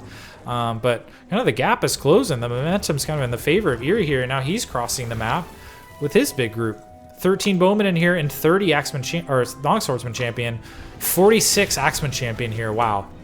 Oh. Third town center. He really needs to pull apart the army of Zerton and try and fight in small chunks if he can to avoid the splash damage overlap. I think he realized that Zerton's just on the way. I love the movement of Zerton's army. Like I think he did this last game too. He's like moving his army around in a way to prevent a lot of the harassment from Eery. He's threatening constantly, and he's actually walking his army up all the way to the base or to the second town center of Eery, and he's got nothing here to defend it.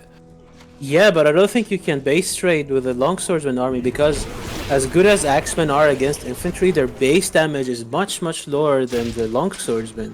And Longswordsmen kill buildings a lot faster than Axemen do, so I don't know what to make of this, but let's see. Interesting. So Zerton chose to go after houses first. He's not working on the TC yet. Meanwhile, Eery just took down the third town center of Zerton, who can afford to repair or to rebuild that immediately. Zerton's kind of walking into the main base of Eery here, but every second that goes by, that's like 3 more bowmen that are going to come out, to help defend against this. So we'll see how much damage Zerton is able to do. Meanwhile, Eery is not coming home with his army. He is going to rely... Oh, and another huge group. So Zerton is really committing to this push right now. We are in kind of a base trade scenario. 2 defensive guard towers went down for Eery. And Eery's in the main base. Does Eery have a 3rd TC even? Eery does not have a 3rd TC. He does. It's about to finish over here on this gold. And Zerton doesn't know about that at all. Like, this is crazy. Oh. Yeah, this is looking very good for Eery at the moment. He's even camping the production of Zerton, so everybody that, every unit that comes out of Zerton's buildings is just going there to the bowman. He's still going after the TCs. Villagers running away for Zerton. There are a bunch of defensive guard towers down for Eery. There are still 29, at least 29 Axeman Champion. Looks about 29 Axeman Champion in the base of Eery. And he's not done yet. There's still not enough here to defend it, really. Like, he's slowly picking these off with Longswordsmen, but Eery's still doing a ton of damage. Meanwhile, all the TCs are down for Zerton.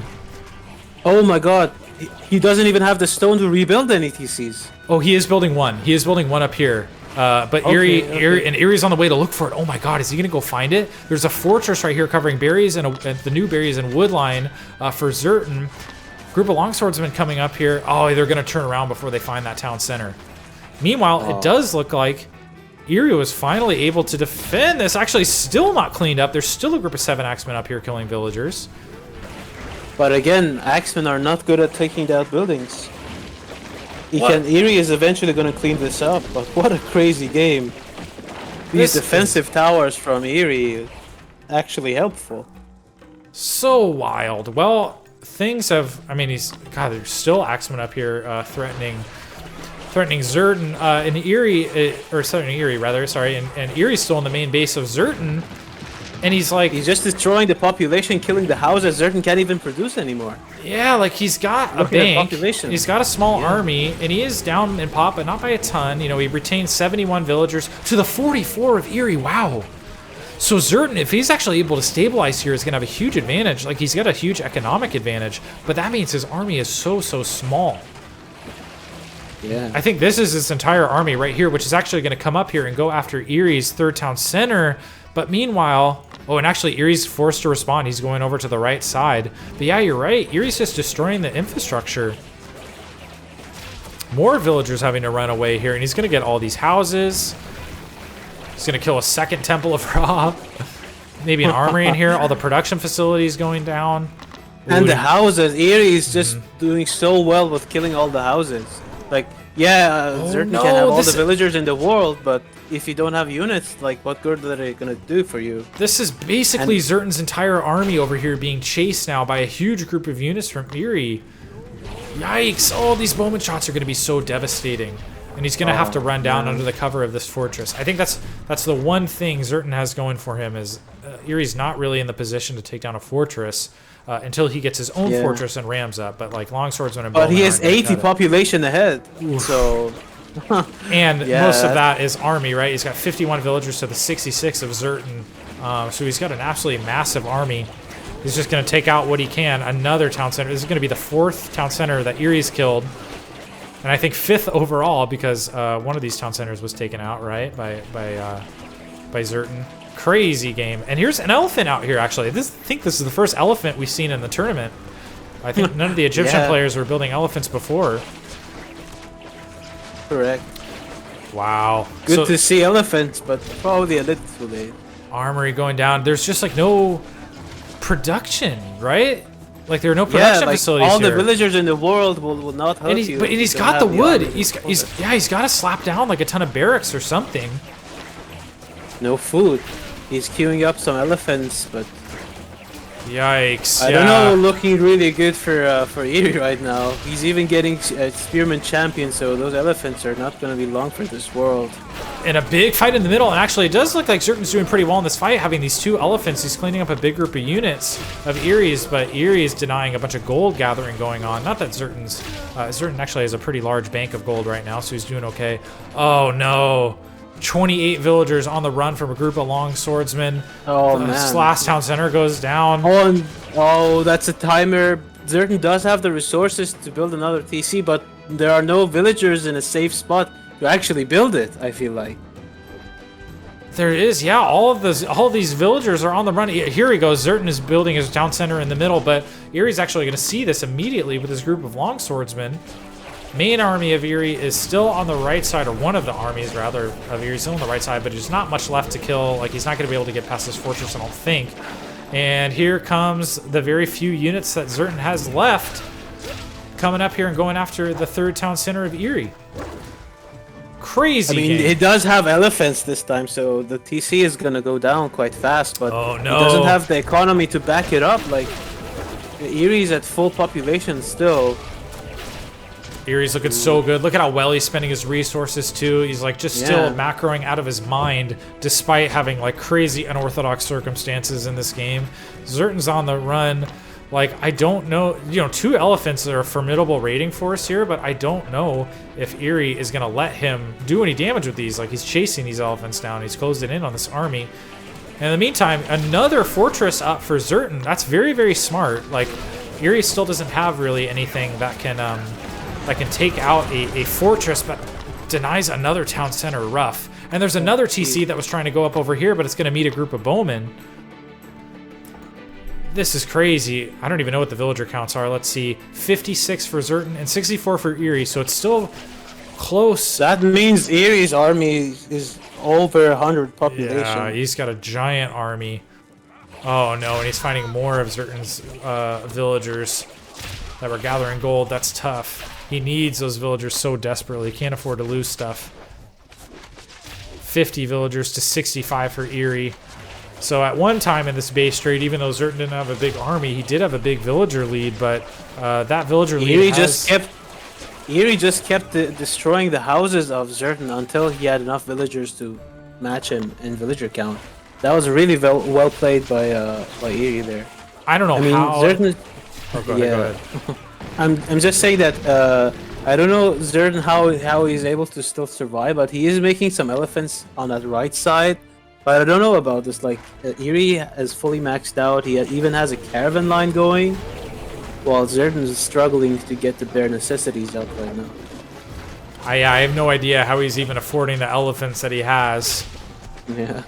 He's got, I don't even know where the army left. I can't even find the army. There's like a small group of units that is so almost dead here for Zerton. And I'm not really sure where any of the other units are. I'm looking for them all across the map. Small group of axemen down in the original main that Zerton has since rebuilt with a fortress and a town center.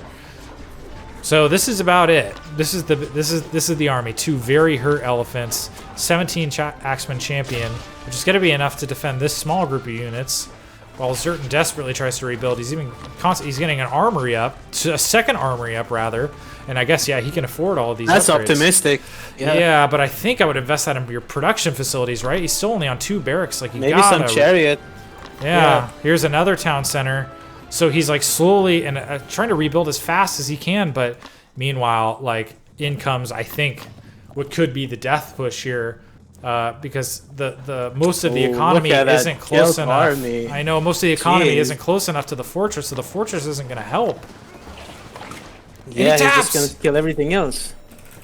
Wow. Wow, you guys. GG. Holy cow. GG's Eery. And Eery is going to be our champion of this holiday invitational. Oh my god, what a crazy, crazy series. Eery forever cementing that Comeback King title that he's been given a long time ago. Good Coming back Lord. Down 0-2, finishing with the 3-2 victory. Excellent work. Every single game in this series so far was a sweep. And then coming into the finals, Eery goes down 0-2, and it's like, oh, not another one. And he comes back 3 in a row against like clearly one of the best players in this game, Zerton. I have no idea how he just did that. What an absolute monster. Were those the 3 Celt games? Was he Celt in all 3 of those wins? Yeah, wow. yeah. I mean, is it safe to say this is the best best Celt player, clearly, at minimum, and certainly I think one there's of the best no players. doubt.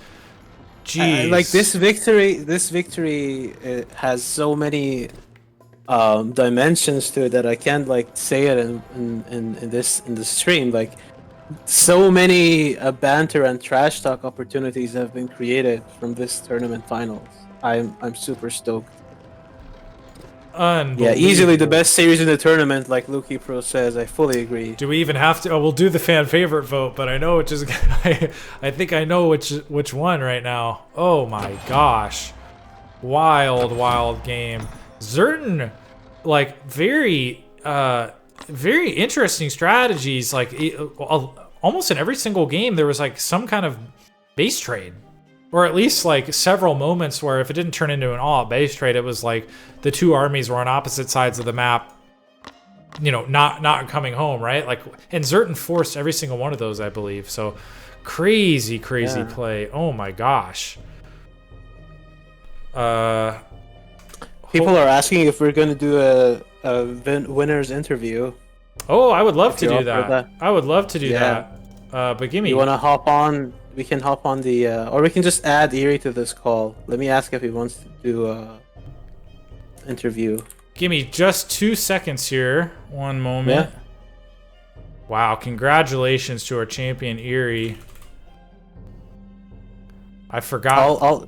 Should I add him to the call then? Yeah, give me 1 second. I forgot to queue this up beforehand. Here we go. Sorry. Doing some production in real time. Here, I'll just throw it up. I'll just throw it up over this scene. Because I didn't have one ready for this, my bad. But PF2K made yesterday these awesome awesome you medals. spoiled it. I was gonna say, I wonder no, why is it doing this? Medals. Oh my gosh, I don't know why it's saved at such a weird size. My bad. Because it's 1920 by 1080. Oh well. I tried to make a cool scene with those medals, but yeah, Eerie's our champion, guys. Here's how it ended up. Eery first place, Zerton second place, and Recon took home our bronze medal here. So let's have a look at our payouts for these guys. You know, I guess if any donations come in after this, we'll add it to the pool, but it looks like it's going to be $313 for Eery, 188 for Zerton, and a nice 125 for our third place. Recon. Yeah, for Recon. And not to mention the fan favorite series yesterday, I believe, was Eery versus Optimal Acorn, right? So both of those guys get $25. And then we are going to do a poll. Our favorite co-caster, PugChamp. for our last fan favorite series here, and that'll be another $25 for those participants. So I'm assuming that's going to mean that Eery and Zerton are going to take home an extra 25 here. Wow, that's crazy. So I'm going to do two things right now. First, I'm going to open up the last raffle of the day. So that is now open in the chat. Again, this is for Axe of the Ice King PvE item. So go ahead and raffle for that. And then just to do it formally, we'll go ahead and do the fan favorite poll as well. Wow. Recon versus Eery. Recon versus Eery was also an insanely good series. I thought that might have been a contender. But the finals was just out of this world. Yeah, oh yeah. It really was. All right, so I'm going to start that poll. Okay, should I add Eery to the call now? Yeah, maybe let's get Eery in here now that we've done all that stuff.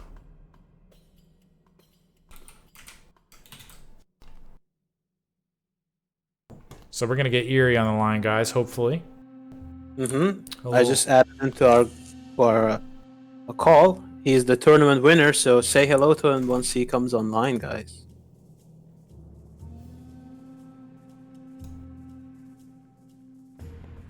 And after this, we'll draw the winner of the raffle, and as well as decide formally the fan favorite series here, and we'll get into some Romans action.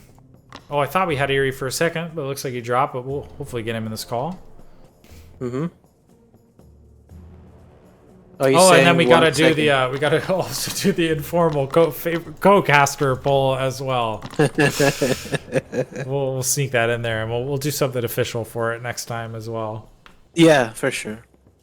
Oh, I'll also make medals for that, like that guy who gave himself the Employee of the Year award. That's right. And it's my bad. I think I did two options for Recon versus Eery, so we'll just add those together. Although it's not a very close poll right now, I'll tell you that much. I bet. Oh yeah, there he is. Say hello to Eery, everybody. Hello. Eery. My God, Congratulations. dude. What thanks. Sick series, my man. That was an incredible comeback. Yeah. I have done the game series like this a lot before the comebacks. Unbelievable, dude. Well, you went down 0-2. Were you a little nervous about getting swept by Zerton there? Not really. I'm used to be down 2-0 and 2-1 and so on. I was curious when we were going to see Celts. Must come from somewhere. Yeah, that's right. It feels like when I'm down 2-0, I'm less nervous, so I play better. I don't know. That's like the opposite of how I would be. That's really commendable by you. Yeah, everybody cheering in the chat. Look at that, Eery. Eery. Crazy. Crazy series. Very nice series. So Eery, the only series in the entire tournament that didn't end up like a full sweep. I love it. I love it. Yeah. Best for the finals, I guess. So Eery, I have to imagine you consider Kelt your best civ. Is that where you're kind of saving those for the last games? Yeah, I consider my best civ for sure. I can play aggressive with it. With the other civs, it's a bit harder, like with Persia and Babylon. Mm-hmm. Yeah, we were. That was. Yeah. Oh yeah, maybe talk us through. I know it's been a couple of a very long series, but like talk a little bit about that first game on Arabia. That was insane. I don't think any of us have ever seen a game like that. I was wondering why you let me kill the houses for free. It was like 3 houses for free. And you suddenly Spara. Then suddenly there was like 10 Sparas on my base and killed my Ziggurat. And you were so close. Like that Ziggurat was almost sniped. Like it was so incredibly close. Like you killed it obviously, but oh my god, it was so close to not getting H2. It couldn't have been closer. If I got H2, I could get my TC and I was probably slightly ahead. I don't know. Yeah, that was an absolutely wild game. We were sitting there in that, me and Eagle Rear, and we're thinking that we are gonna have to kill time while you guys went town center first and built all your gardens before we started seeing any engagements. But then it was just like if only base trade. I know that was such a wild, insane game. Not with my games. Yeah, Eery has no time for macro games. That's right. Yeah, we were just very impressive. Like you were able to snipe like town centers, those first production facilities, like this whole entire tournament. We saw so many like building scaffoldings fall down. That was just like nutty aggressive play. Well done. Thanks. Yeah, so people are asking in the chat if you have a civ tier list for now. If you have any strong opinion on balance, you would care to enlighten us. No, I think. Every single civilization in the game is balanced. As a member Thank you very much. Good answer. Very good answer, Eery. I love that. Yeah. And you're correct. Yeah. No, but I can give a civ tier.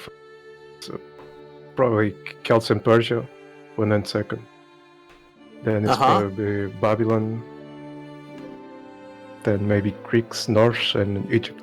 Think so. And where the Romans fit in, I guess we're about to find out next on stream. Yeah. Oh yeah, it's gonna be great. Were you surprised? Yeah, we're gonna have Recon against Striker. Oh, that's gonna be so cool. Mm-hmm. I guess my only other question for you, Eery, were you surprised to see almost no Greek in the tournament? I think we literally only had 1 Greek game. I can't remember who played it. It might have been Warlock.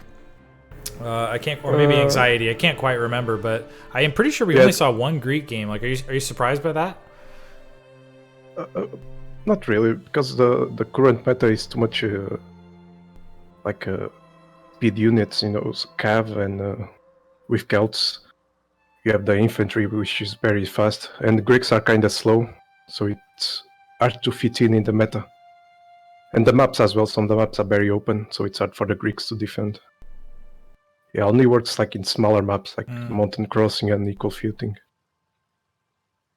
Oh wow. Yeah, I think you're right. Yeah. Hoping to see more. Let's see if we can do something about that in the next few balance patches. Then. Yeah, as maybe the members of the just the balance maps as well. Yeah. Yeah. Just the maps as well. It's a bit harder for Greek. Mm-hmm. But yeah, congratulations on the win. I'm super excited for these results, and yeah, thanks. I hope to see you next tournament, which is going to be the Romans release tournament most likely, with a huge prize pool, even bigger than this one. So let's go, Eery. Let's go. Let's go. Let's go. Yeah, huge. Yeah, he is Grandmaster Grand G, by the way. Not at the moment. That was like 2 weeks ago. So. Okay, yeah. I had You just stopped to practice. Well, Eery, huge congratulations, man. Thank you so much for playing in the tournament. Thank you, Zerton, to all of our players. Warlock, Ant, Give Anxiety, Striker, Recon, Verhoover, Optimal Acorn, you, Eery. Thank you guys very, very much for playing. I appreciate it. I know I kind of decided to do it last minute too, so I appreciate appreciate you guys participating. It was a real privilege, and it was a lot of fun watching. Yeah, watching it was a lot of fun playing as well. Thanks for hosting the tournament. Yeah, you bet, man. You bet. I think. Should I start up my stream? Yeah, I'm thinking I don't want to take too much longer because I know people want to watch the Romans. So, you guys don't go anywhere. I'm just gonna raid. You're gonna do it on your channel, PF2K, right? Yeah. So let's let PF2K. I'm gonna leave the call then. See you guys. Sounds good. Thank you so much, Eery. Congratulations. Take care, Eery. Thanks. See you guys. So see ya. So PF2K, if you want to drop, and then I'll just stay live until you're live, and we'll just do a big raid on your channel. Sure. Cool. Yeah, I'll see you guys then. I'll just do the outro now then. Thank you, PF2K, very much for casting. Thank you for having me. It was a blast. I had so much fun tonight on the tournament stream. It was amazing for me. We will do it again, 100% for sure. I had too much fun not to do it either. Yeah, especially with the co-caster award that's official next time. That's all right. Yeah, we'll do official. Oh, let's okay, maybe we'll do this. Let's I think we're ready to call the poll. It is 19 votes for Eery versus Zerton, and then 1 vote for Eery versus Recon, and that's it. So no surprises there. Eery and Zerton get the fan favorite today, and let's pick our last raffle winner as well. And that is going to be Game Video 113. Wow, rigged. Ooh, nice. So Game Video 113 is our winner of the last Acts of the Ice King. So congratulations, Game Video. And you know what? Just for PF2K here, we'll do fan favorite co-caster. Okay. So who did we have? We have obviously a PF2K. So I'll try to do these in order. So we had Star of Night yesterday. I never casted with Star before, but that was awesome. Star was great. We had Star of Night. We had Carnage. Wout. And then we had you, and then we had Wout and Eaglery. I think that was everybody, right? I think so, yeah. Pretty sure that was everybody. Yeah, I think that was everybody. I was just double checking the Discord. So okay, we'll run the fan favorite co-caster just for PF2K. Yeah, I mean, I would love some validation from people in the chat. And also want to give a huge thank you to the channel moderators as well. Stepped up last minute. That was the last thought. I was like, oh my gosh. Oh, thanks for the host. I don't know why those alert boxes are on. I've turned off the host button so many times because I don't have it themed or anything. Yeah, I'm looking at it. It's not on. Well, whatever. I also want to thank the channel moderators. Thank you, Servamomia, Madlib, and Weary Wout for hanging out for 2 very long streams and helping with chat moderation. It's much appreciated. Everybody give a bunch of +2s for our players, our co-casters, and the channel moderators as well. Also, once again, I want to shout out Carnage, Eaglery, and Eery for helping with the tournament rules and giving their feedback and whatnot. I really appreciate that. And then, of course, PF2K, thank you. Thank you, 80 Pierce, Kevsoft, Happy Smurf. I know there are more people that work on the project. I just haven't met them or know their usernames yet. But yeah, maybe can you call them out for me, PF2K? Give a big shout out to everybody who works on it. Yeah, Chaos, Phyllis, System Glitch. The list is endless. We have so many people in this team. Martin Mine, Kira, Recon, and all the balance teams. Zerton, Eery, Striker, Wout himself, Jinx. There are so many people that there's 100% chance that I'm going to miss somebody if I try to name everyone. But we do have a team structure graph on the Discord that you can look up. We have everybody listed there, so shout out to the entire Project Celesta team. For real. Huge shout out. So thank you guys. I was very, very, very sad and grief stricken when this game closed, so long ago. Oh, we all were. So the fact that you guys were able to not only bring it back, I wasn't sure. I just assumed it would never be possible to strip out, all the networking and stuff. Games for Windows Live. Yeah, for that you have to thank Kevsoft and Kisonic. Wow. For the most part, these two people, monsters in programming and coding. All praise. All praise. All praise. That's incredible. So I mean, we not only get to play it again, but like the level of support it has and how much you guys have like polished that you guys have added new features. Obviously the balance changes, new quests. There's even a winter event coming up, you guys, that I think starts in exactly a week, right? On the 26th. So make sure to come in for that. Yeah. But it's it warms my heart to say the least, my man. So thank you. Thank you for doing what you do. Well, cool. Well then, do you want to hop off, man, and get the stream going? Yeah. And yeah. I'll just link my stream in the chat, and you can possibly raid after you shut down your stream. Yeah. So see you on my own stream, everybody. Take care and awesome stream. See you next time. Thanks, PF2K. I appreciate it, man. See ya, man. See ya. So I will leave you guys with my cheesy outro again. Thank you, Katol, for the follow. I'll leave you guys with my cheesy outro again. I don't think it'll be as long because we didn't have as many follows and donations today, but just thank you guys for watching. It's been a lot of fun. Wow, another long day today. 7 hours, 14 minutes on the dot right now. But I had just an incredible amount of fun. Like all of you guys, I'm sure quarantine life has just been a drag. It's been boring. The days run together, and it's just very kind of monotonous and blah, I guess, to describe it in a noise. So this gave me something to do, and it made me a lot happier personally, to be honest. Like this brought me a lot of joy. So I appreciate you guys tuning in and watching and whatnot. It was fun to hang out and just like relive some of those glory days. It's like a time machine back to like 2011, 2012, 2013, something like that in there, I think, is kind of when we were all playing at the peak. So it's been a good time. So thank you guys. I'll leave you with my cheesy outro. I promise we'll do this again. Like I mentioned, had way too much fun to not do this again. I did take a bunch of vacation, but I'm not going back to work until January 4th.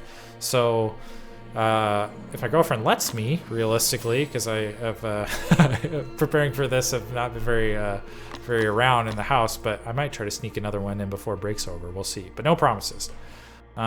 Certainly we'll do it again though, even if it's not soon. So I'll stop rambling. Thank you guys very much, and head on over. As soon as I take this offline, I'll raid PF2K's channel, and let's go over there and watch some Romans when he gets that set up in live. I think that'll be pretty cool. I think Recon and Striker are playing, if I understand it right. Two of our outstanding players from this tournament.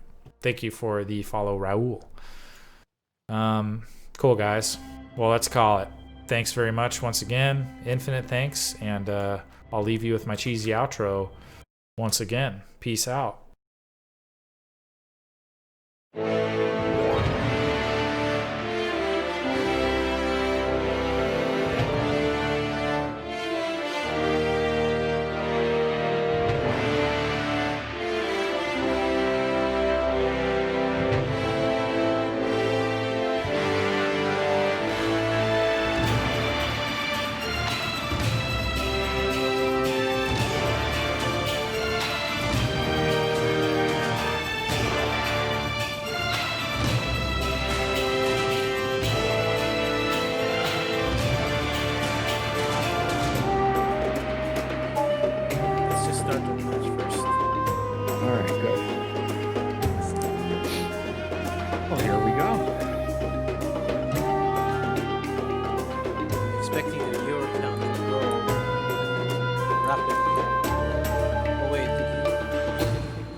How did Andy manage to post It's not my word.